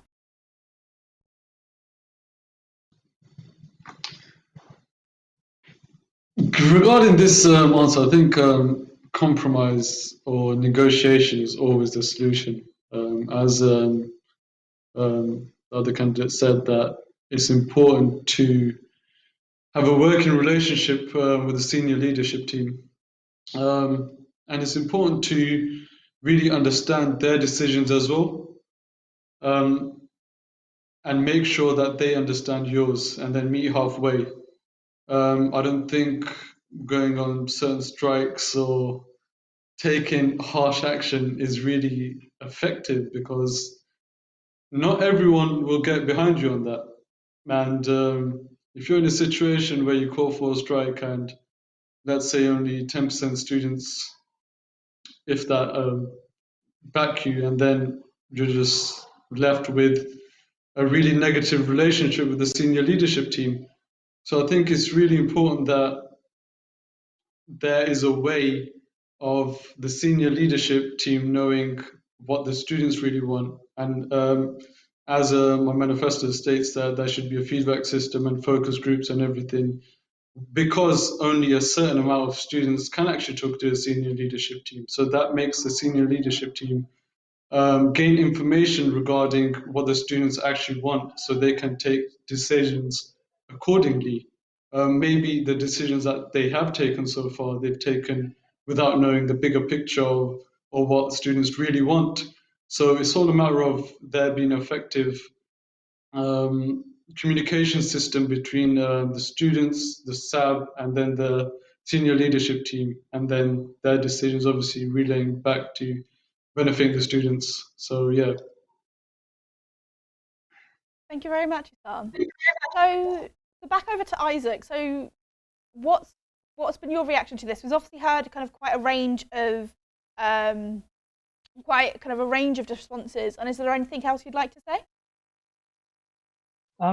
Yeah, I would. There's just a couple of things I'd like to respond to. So I guess first of all, I'd like to clarify. I absolutely agree that being in attack mode all the time is totally unsustainable, and that isn't at all how I think the union should be run, and it isn't how a union that I was part of would be run either, as much as I had any say over that. But I do think it's important, exactly as you were saying, Carol, to have these red lines that you will not cross and say these are the core issues that students believe in. So I think, for instance, the no detriment policy this year really is an issue that if we had the ability to strike over that, if a strike was called over that, I think a lot of students would have got behind that at the time. I think a lot of students were really very, very angry about that. And obviously, as a union affairs officer, your job is to understand what students want, where students are coming from, and then relay that to senior management as best you can. But I suppose the problem with negotiation, as much as I think it is vital, and whenever possible, I believe in negotiation, and Liberate the University has a dedicated research department to ensure that we always have all the facts at our disposal. So I do think that obviously that's really, really important when negotiating. I think that the problem is that we're not necessarily coming from a position of equal power. The way that the university is set up means that management, who are predominantly non-students, have overall the kind of final say on these issues ultimately. And again, we've seen that on some issues like no detriment policy, like even fees. As we know, the union is running with a number of other unions, Students United Against Fees, this kind of anti-fees campaign. And the fact that we as a union and as a student body, we've been running an anti-fees campaign since September, are having to fight with our university on an issue that, legally speaking, is very, very much in our favor, actually, as we found out through the complaints processes that are being done right now, is proof that on a number of issues, compromise is necessary and important, and compromise is always the first port of call. But on some of these really big issues, it hasn't happened, it doesn't happen, and we know that, for instance, rent strikes work. They've won back millions of pounds across the country for students in Manchester, students in Bristol and other parts of the country. We know that fee strikes work. They worked at the RCA last year. And I think that these tactics actually are a lot less kind of even radical than perhaps they sound. A lot of this is kind of dealing with administration. A lot of it is still absolutely compromising, and in negotiation, all you're trying to do is bring the other side to the negotiating table when they've walked away from it with an option that you simply can't accept. And I think that having these tactics as a kind of last resort is vital for a union to ensure that its power remains stable. Okay, thank you very much. So we're on to the next question now, and kind of we've talked a lot about sustainability, kind of interwoven with the different questions we've already discussed. So maybe when you're responding to this one, if you kind of think about some other ideas and kind of think about things that we haven't already discussed yet in this event. So the question is, what would you change about the union in order to make... let me start that again. It's been a very long day. So what would you change about the union in order to help it make it the most sustainable union in the UK? And we're starting this one off with Cara.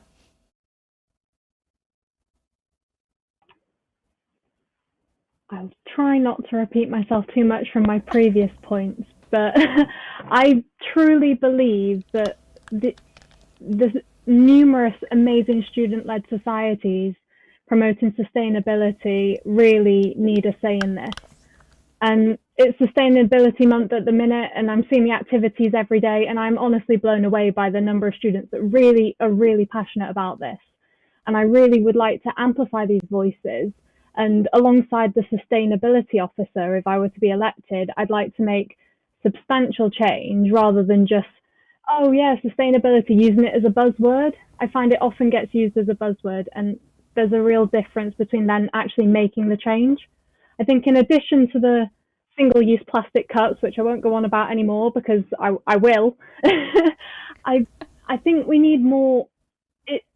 So the single-use plastic water bottles get sold in UCL cafes and the shops, but then there's no water fountains. I feel like that's just something, it's just a small thing that if you then put a water fountain in a cafe, then you wouldn't need to sell the single-use plastic water bottles, because either people could buy UCL reusable water bottles, or lots of people nowadays have reusable water bottles, or you can even fill up a reusable travel mug with water.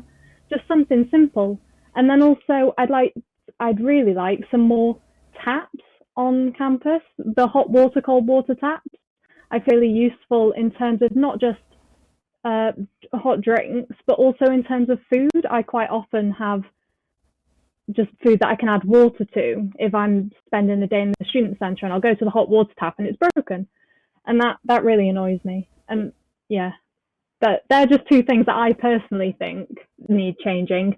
But also, I know there's so many more sustainability issues that need voices, and I'd be more than happy, if elected, to really try and make a difference about all of these issues that the many student groups bring to the table. Thank you so much, Cara. So over to Kayleigh, what are your thoughts on this, and kind of what are the major issues that we need to address as a students' union? Yeah, so I'm really big on sustainability.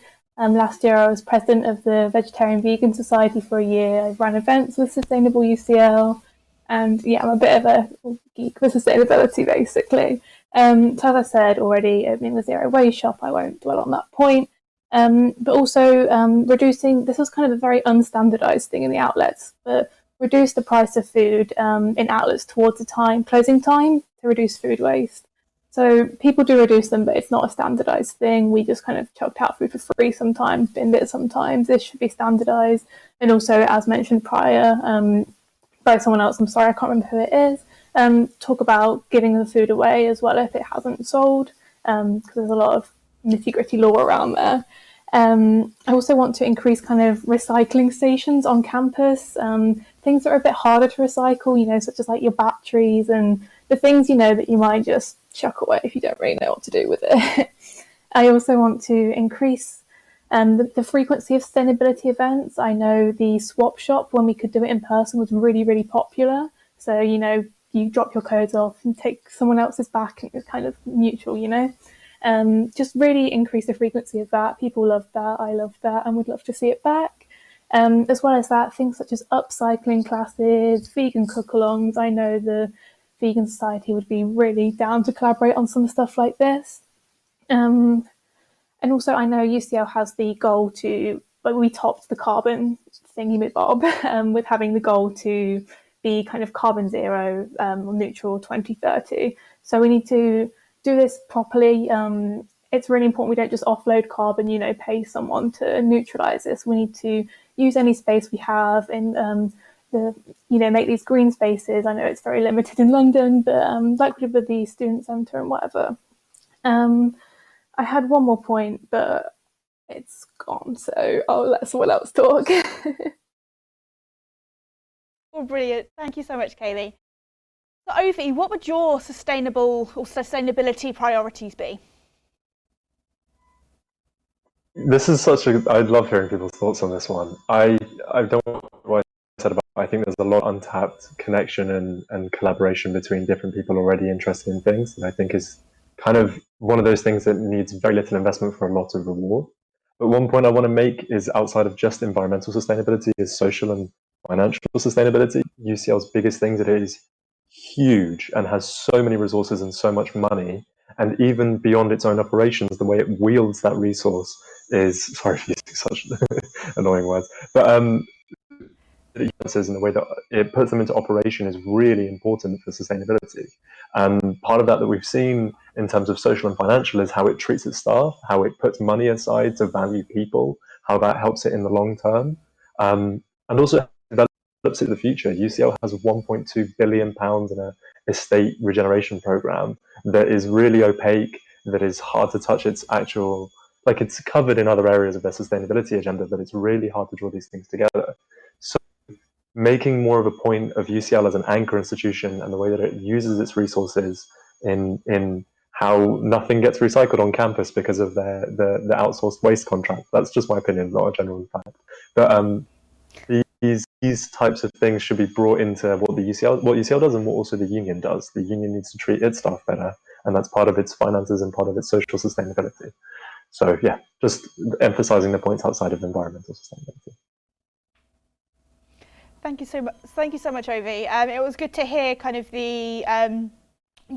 someone talk about the more the other sides of sustainability, kind of beyond the kind of environment, which is often the first thing people think about when they hear the term.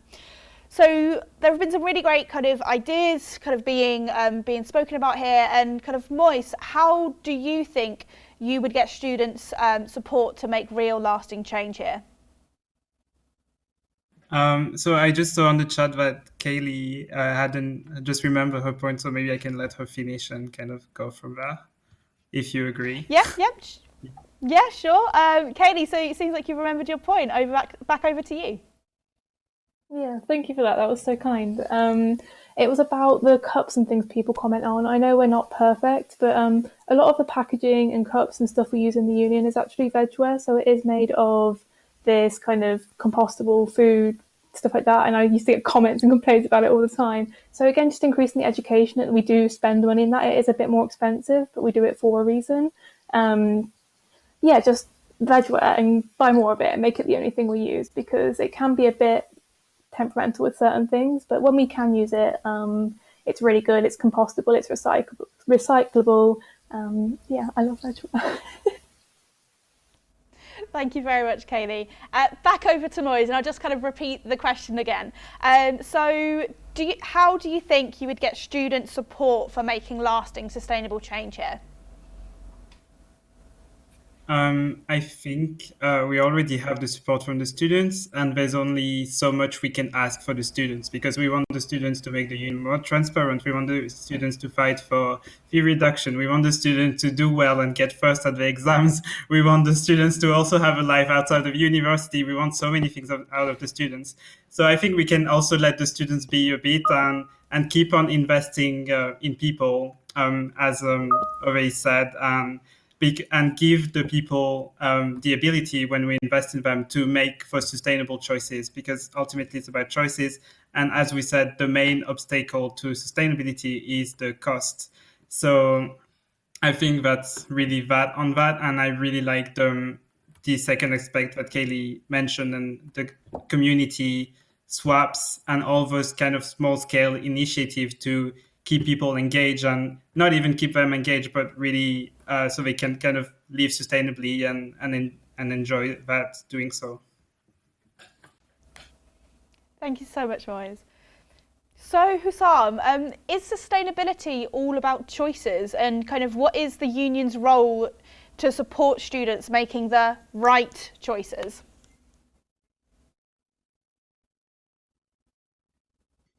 I mean, the question that you asked regarding that, I think the student union does have a role in creating this kind of norm on what should be accepted and what the students should do. And I think the students then reflect their choices and their thoughts regarding this.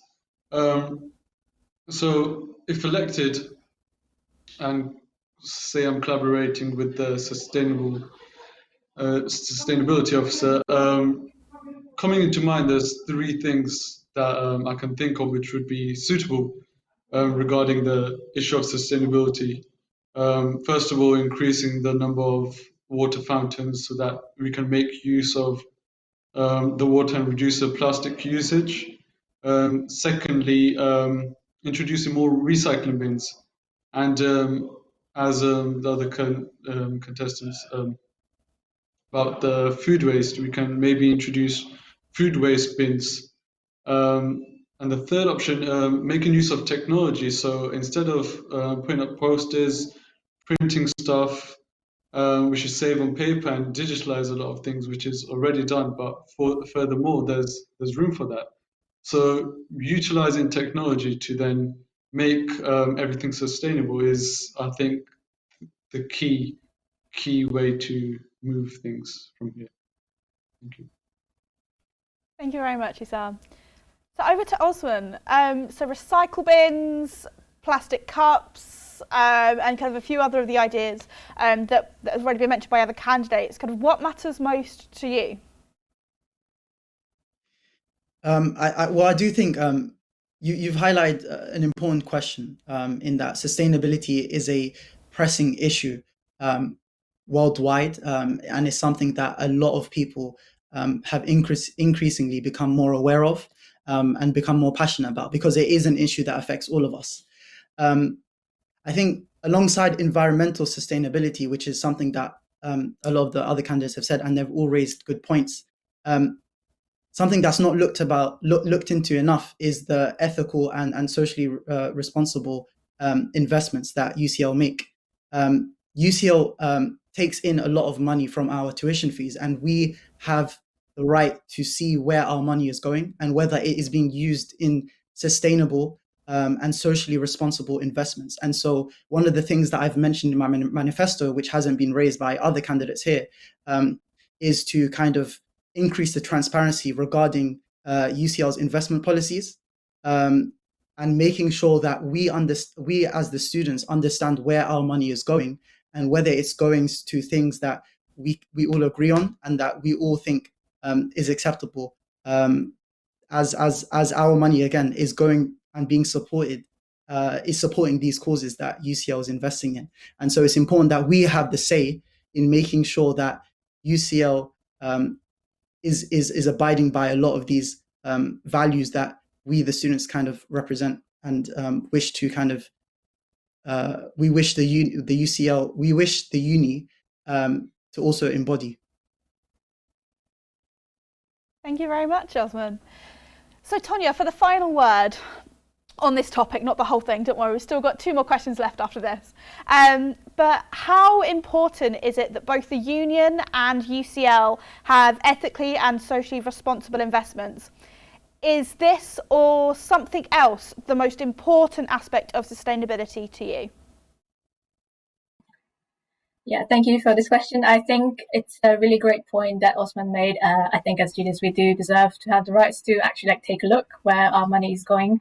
But I think this is more on like an institutional level that UCL has to kind of work on. And sustainability is, again, something that I also really like to talk about, but I don't want to go into too much depth in it. I just do want to mention that on the individual level, being sustainable is sometimes actually a privilege.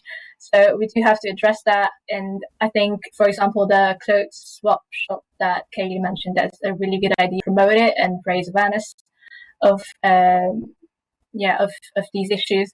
But on something about what the union can do, I think I guess this year everyone has seen that everything works fine online, so maybe we should transition into campaigning and marketing stuff being just solely being online, or instead of like flyers or like handouts, we could have some like electronic screen displays. I think there is one already in Gordon's Cafe, and we increase that number. And I want the union to encourage all student societies and clubs as well to become more sustainable. I know there are some societies that are specifically dedicated to this, but just making sure that all like society events or socials are keeping this in mind to, for example, have their own like reusable cups or plates. And I would like to extend this to UCL events as well. So for example, like, I don't know, staff socials or just in the common room to have some sort of like utensils and stuff like that. And yeah, so I wanted to say more things about reusable cups, but I think there's been more than enough said about that, so I will keep quiet. Thank you. Thank you so much, Tonja, and thank you so much for bringing up the kind of issue, the intersectionality of sustainability and privilege, and that kind of, and something that we kind of discussed earlier was that it's often affordability and sustainability often work against each other, and so yeah, thank you so much for bringing that up within this question. And so the next question for today's question the candidates is: the pandemic has shown the value of effective communication. So how would you make sure that the communication at UCL and the Students' Union continues to improve? And first up for this is Moise. Okay, I was not ready, I'm going to admit. So yeah, I think the union has been doing good overall, and I think you've really done a great job, with the way you communicate with us, and you engage kind of with the student community. So I really want to build on your legacy, and kind of continue with the newsletter, the videos, group chat, and all the lives, whether it's on Instagram or Facebook. Yeah, so I think we need to keep doing what we're doing, but do it better, essentially.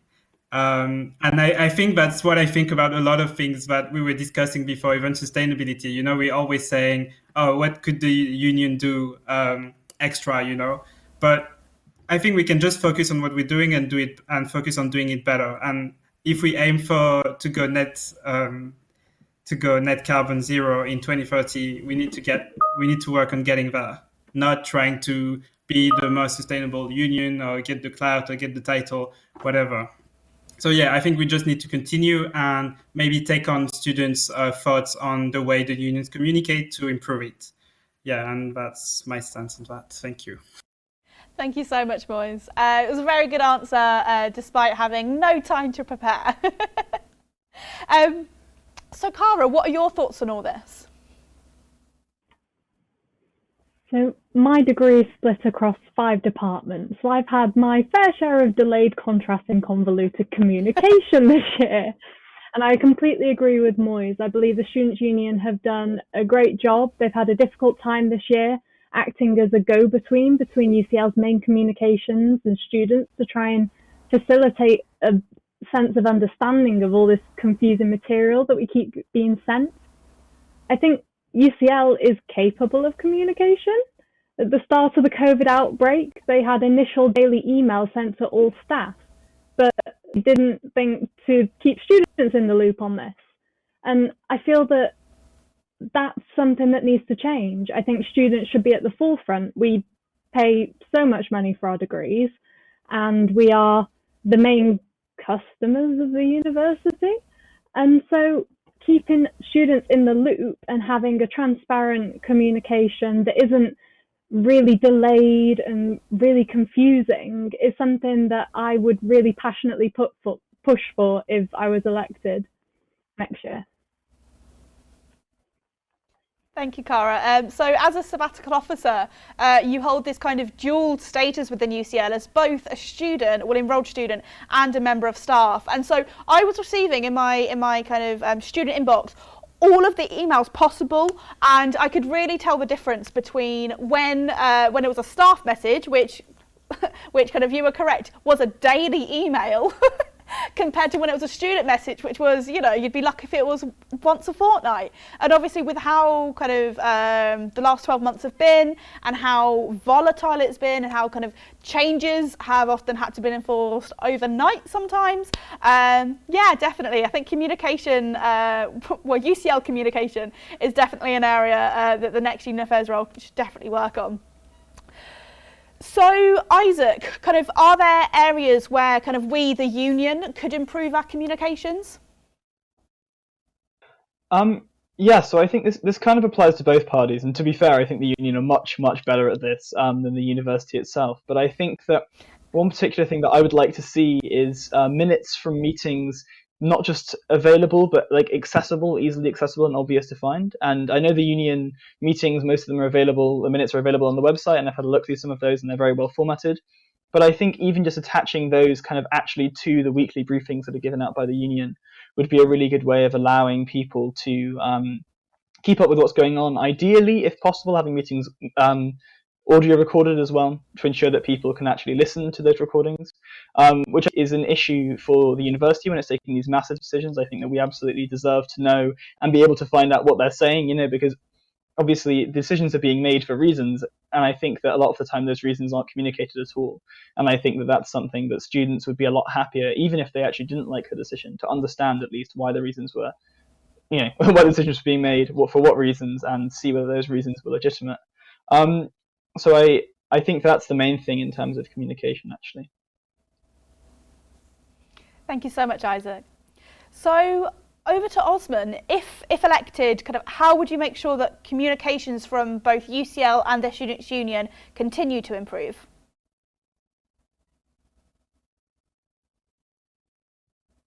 So I think what it takes is kind of looking at what's happened in the last year. We've seen how poor communication with regards to certain things like accommodation and the status of what life would be like when we came to uni. It was very, very poorly communicated, and that has led to so many students being fed false promises. And so the figures speak for themselves that 1 billion has been spent by students on empty accommodation, and 46% of those students have said that if they would have acted differently had they known about the impact of the pandemic on their education, right? And so this is where UCL could have improved, and I believe that putting the priorities and putting students as a priority is the key thing here. And so as a student union sabbatical officer, right, it's we represent the students and the students' needs and their concerns, right? And so for me, it's important for me to be the voice for those students when I'm talking to those people within UCL, so that they understand where students are coming from and the urgency that is required for their communications. And so these are some of the things that I've thought about. And like I said, as sabbatical officers, it's important that we represent the students.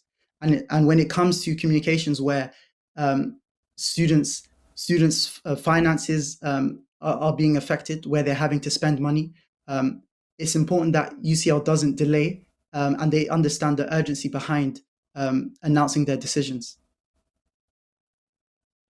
Thank you so much, Osman. And to just to take a theme that you've just mentioned just at the end there, Oveis, do you think the UCL or the union, feel free to be as brutal as you wish, didn't respond quickly enough at times during the pandemic?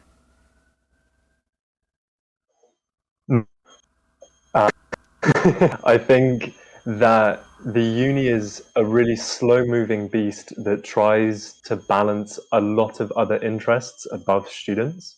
And so the example was given of Cambridge being we can go it's looking like. UCL and a lot of other unis were in similar positions at similar times, but tried to balance public image, securing fees for the other years, lots of things like that, above being honest. And something that you will know better than most people, Carol, there's decisions that are on a slow burn for ages. And there's a lot of PR management that happens. And also just a lot of you have to be tactful. You can't announce things before they're final. But consistent where a decision is going and the progress on it. You guys do it as SAB officers with what I'm working on, current progress. And that's really ramped up over COVID. But that type of thing I think is crucial because people really don't know the overall direction that decisions are taking and what the union is doing and where UCL is heading. And it's a lot of, every time an email came out once a month of whoops, we're going to be online for another 3 months. Me and my friends are you could tell this coming if you read between the lines of emails before. And that shouldn't be a position that students are in. It should be, this is where we're coming from as an institution. This is the progress that we're making. And this is what we can tell you is final, as opposed to we're going to hold out for months and make it look not as bad and then just come back with the same decision. Be blunt. Thank you so much, Moise. So Tonja, what do you... Let's start that again. Many hours on this, on preparing this, and we're filming it all the way over an hour in, and I might be cracking. Who actually knows? So Tonja, there we go. So what can we do to make sure that UCL prioritises honest and consistent communications about decisions that affect students? Yeah, so first of all, I think I would like to go back to Kara's point about like taking classes from multiple departments. Although I'm only taking classes from 2 departments, I definitely see a striking difference in how they're communicating like issues and how often they communicate things. And I think the solution to this could be to like kind of standardize the pace of communication and what they are saying across at least the faculties, because it just makes it easier for students to understand what's going on, because I've definitely had conflicting information from the 2 different departments. But one of the biggest issues I think with communication is that it's just hard to find information. Like even within an email, there are so many things that are mentioned, and it's hard to like keep track of what is where. And even if you want to go back to a previous email, it's probably impossible to find that. So I would definitely want to introduce some sort of like not even maybe a new platform, but just like some way to keep track of updates. Because if I were to go on the UCL website, I would not know where to look to find specific information. And actually, I'm the same way with the union website, even though I'm working with the union website basically daily. So yeah, I think that's definitely something that the union and UCL can improve on. But the other aspect of communication, I think, is well-being, and I think the union has been doing so much better at this than the union than UCL to actually like care about students and just listen to them. I know, I think a couple of weeks ago there was like some poll on an Instagram story, and whoever responded, furthers from the union actually like made sure to reach out to all individual students and like check in with them. And I think that's really something that could, we could keep going, because COVID is going to have a lasting impact. It's not just going to disappear once everything opens back up. Thank you so much, Tonja. And before I kind of move on to the next person, I absolutely want to shout out to our incredible marketing team who have essentially made our kind of social media accounts as kind of the digital reception desk. And if anybody, literally anyone, sends us a message on Facebook or Instagram, someone will get back to you. There's none of this, I've read it but not replied here. No, someone will get back to you, and that's just been something incredible for our students. But back onto topic now. And Moise, did you want to come back with the final point? Yeah, so super quick point. I do feel like, as everyone has mentioned, there is unequivocal mismatch between the Students' Union communication and UCL. One feels like a close friend, and the other feels like the estranged friends that just reach out whenever they are forced to. And I think the issue with UCL is that even when they reach out, it's 7 paragraphs to say the same thing, which doesn't lead you to anywhere. And Oveis made these points. I think UCL needs to be honest about where it is at with its decision making, even though they haven't really made any progress, but at least we know about it. So I think there needs to be more like step-by-step communication rather than we've taken the decision, now it's done, okay, just get over it, and you have to be okay with it. Brilliant, thank you so much. And now we are finally on to the last question. And for all those who are still with us, thank you for sticking with us. So the final question is, what should the union prioritise doing next year in order to move on from the pandemic? So that's the one, what would be the one thing that the union should prioritise? And we're starting off with Husam.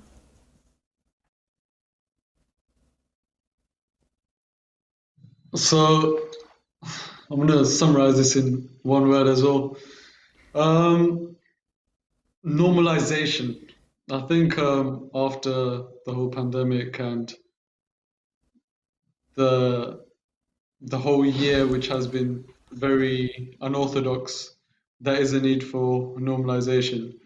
So thinking about it, if I'm elected, I think one thing that I definitely do, due to the amount of lockdowns all of us have been in, sitting at home, maybe collaborate with activities officer to create a sporting event and commercialize at the same time, which will be invested in the student union itself. So that's a way where students are having fun, but then they benefit from that fun in the future.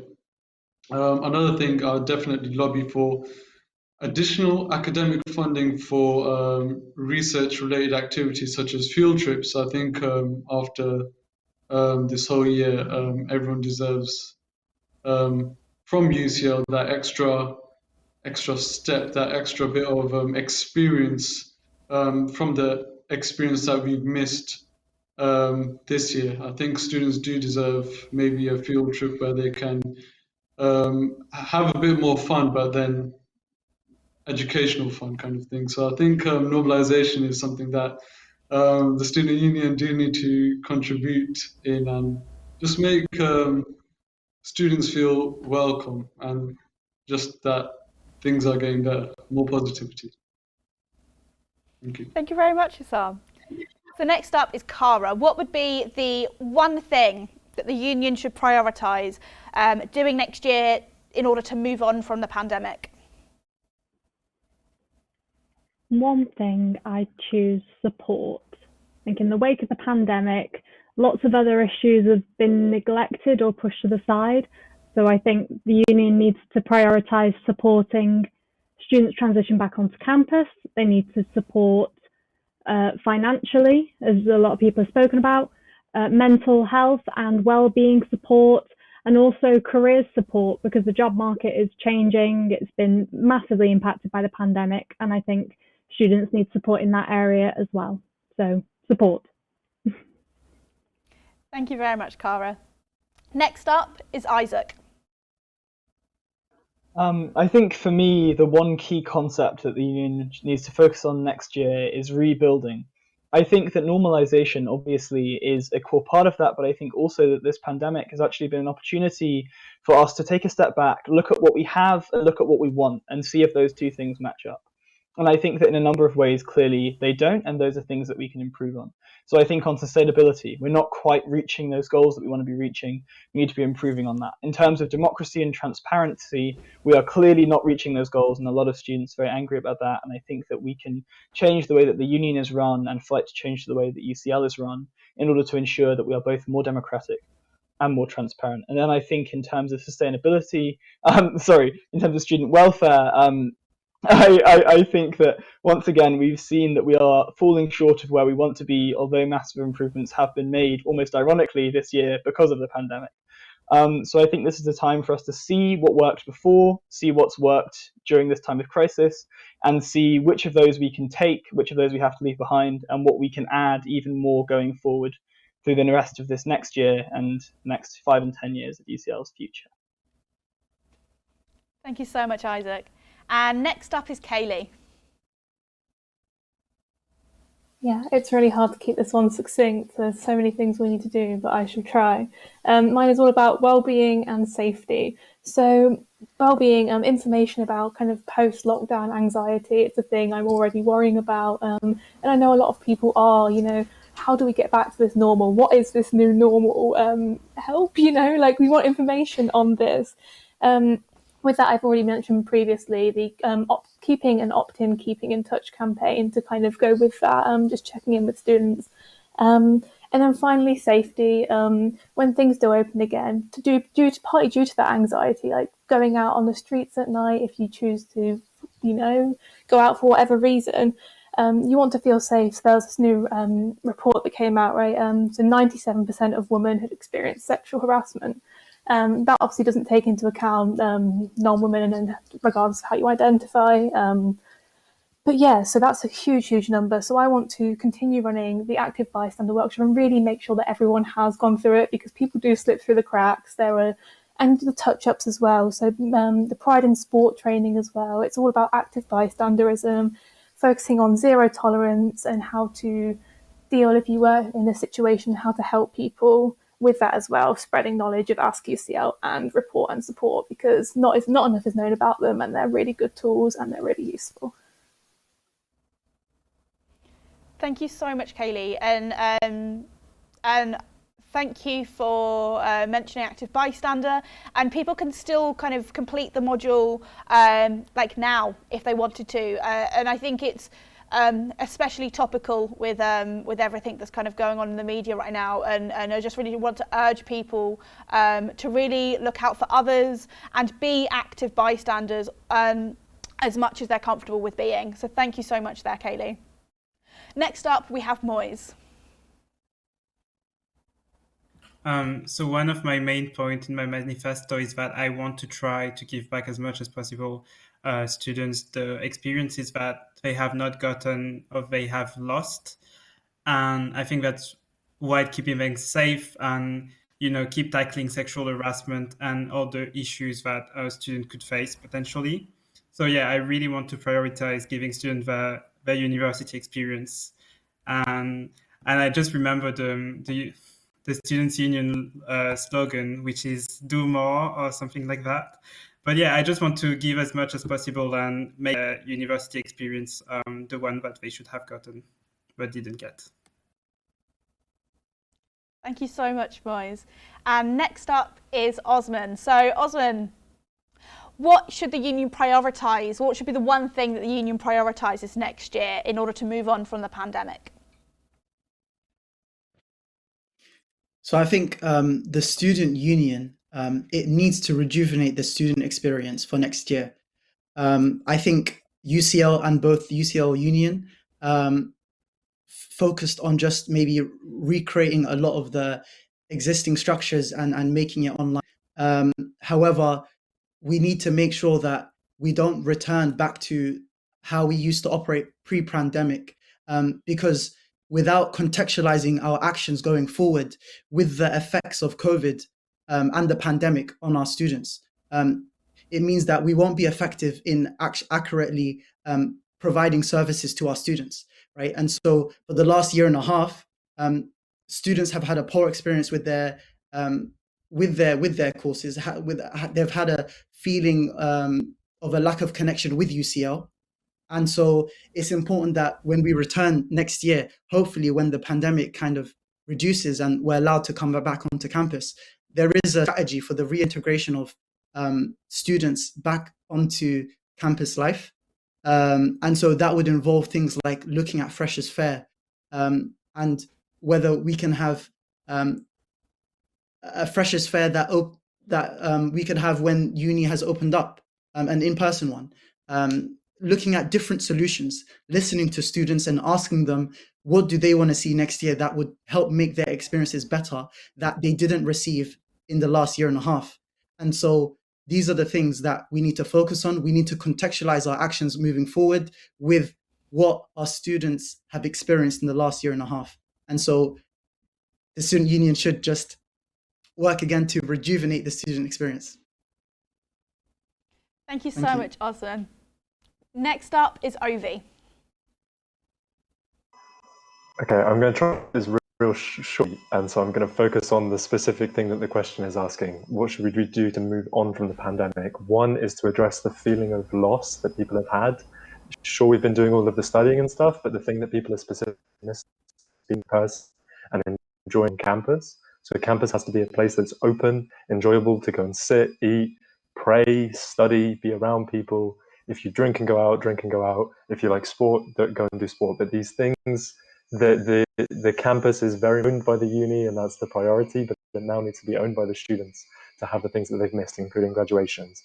The second part is care. There's Cara and Kayleigh raised really nice points on this, but I think there is a huge amount of recognition at the moment for the ways that the pandemic has hurt people specifically, and the responsibility of care that we have to each other.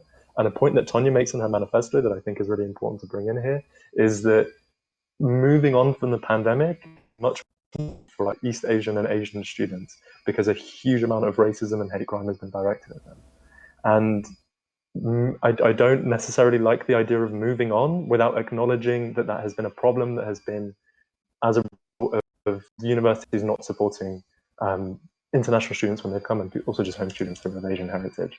And I think care is something that I really want to push. We should be able to be back and be around each other physically and safely.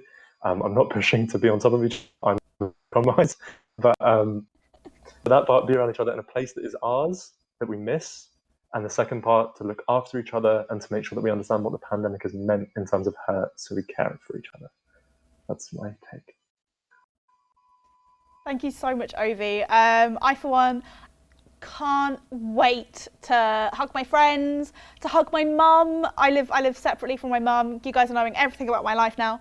But yeah, I can't wait to to physically touch people who I don't live with. It's something I'm looking forward to so much. And for the last word, over to you, Tonja. Yeah, I guess I'm last again. Yeah, so I guess everyone touched on what I wanted to say. But if I had to name one thing for the union to prioritize, it would be student well-being. But I'm kind of cheating there because student well-being is kind of like an umbrella term. There are so many things that fall under that category, and this includes physical health, mental health, financial help from the union. And so I think I've already mentioned lots of these points, especially with mental health as well. But Oveis just pulled my point from my manifesto there with the racism. I think that's definitely something that I want to tackle, and it's some issue that is really close to my heart because I'm visibly very Asian.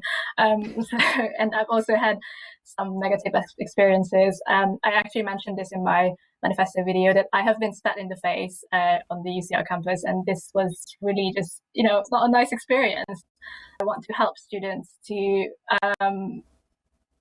just be able to report this, because I've never been able to report it. I haven't got the resources. I didn't know where to go. And again, I want to acknowledge that this is happening. I want to raise awareness and definitely help students who are experiencing similar things as well. Thank you so much, Tonja.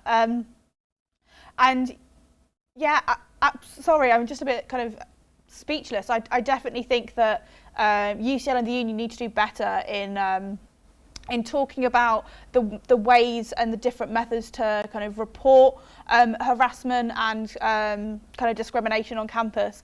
And I really hope that kind of that going forward that we're able to really kind of change that, so that kind of students who do go through similar things don't feel kind of or feel as if there are resources there for them, and a range of different resources.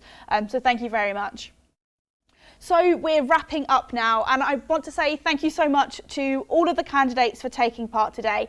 And I've certainly learned something about each and every one of you, and you, me, I think a bit of an oversharer. And I hope those watching have done too. Running an election campaign and taking part in events like this takes a huge amount of courage, commitment and energy. And it can be exhausting too. And I can say that because I did it 2 years in a row, and I'm so glad I don't have to do it this year. So thank you, Husam, Isaac, Cara, Kayleigh, Moise, Osman, Oveis and Tonja. And more importantly, good luck. We've covered some huge issues today, and it really shows how important this year's leadership race is and what kind of challenges next year's sabbatical officers team will be tackling. It's so important that you all go out and vote. It will really make a difference. Voting is open from Monday the 15th of March to Friday the 19th of March, and you can vote online through our website. But don't worry, I'll be sending you reminders throughout this week, so just keep an eye on your UCL email. If you want to learn more about the candidates, then you can send them a message or meet them virtually, and look out for our online candidates fair, and it's open all week. And finally, where would we be without Film Society? And Diego, who's produced today's show, thank you so much. We literally wouldn't have been able to do it without you. So that's all for now. Thank you for watching. Stay safe, and I'll see you next time.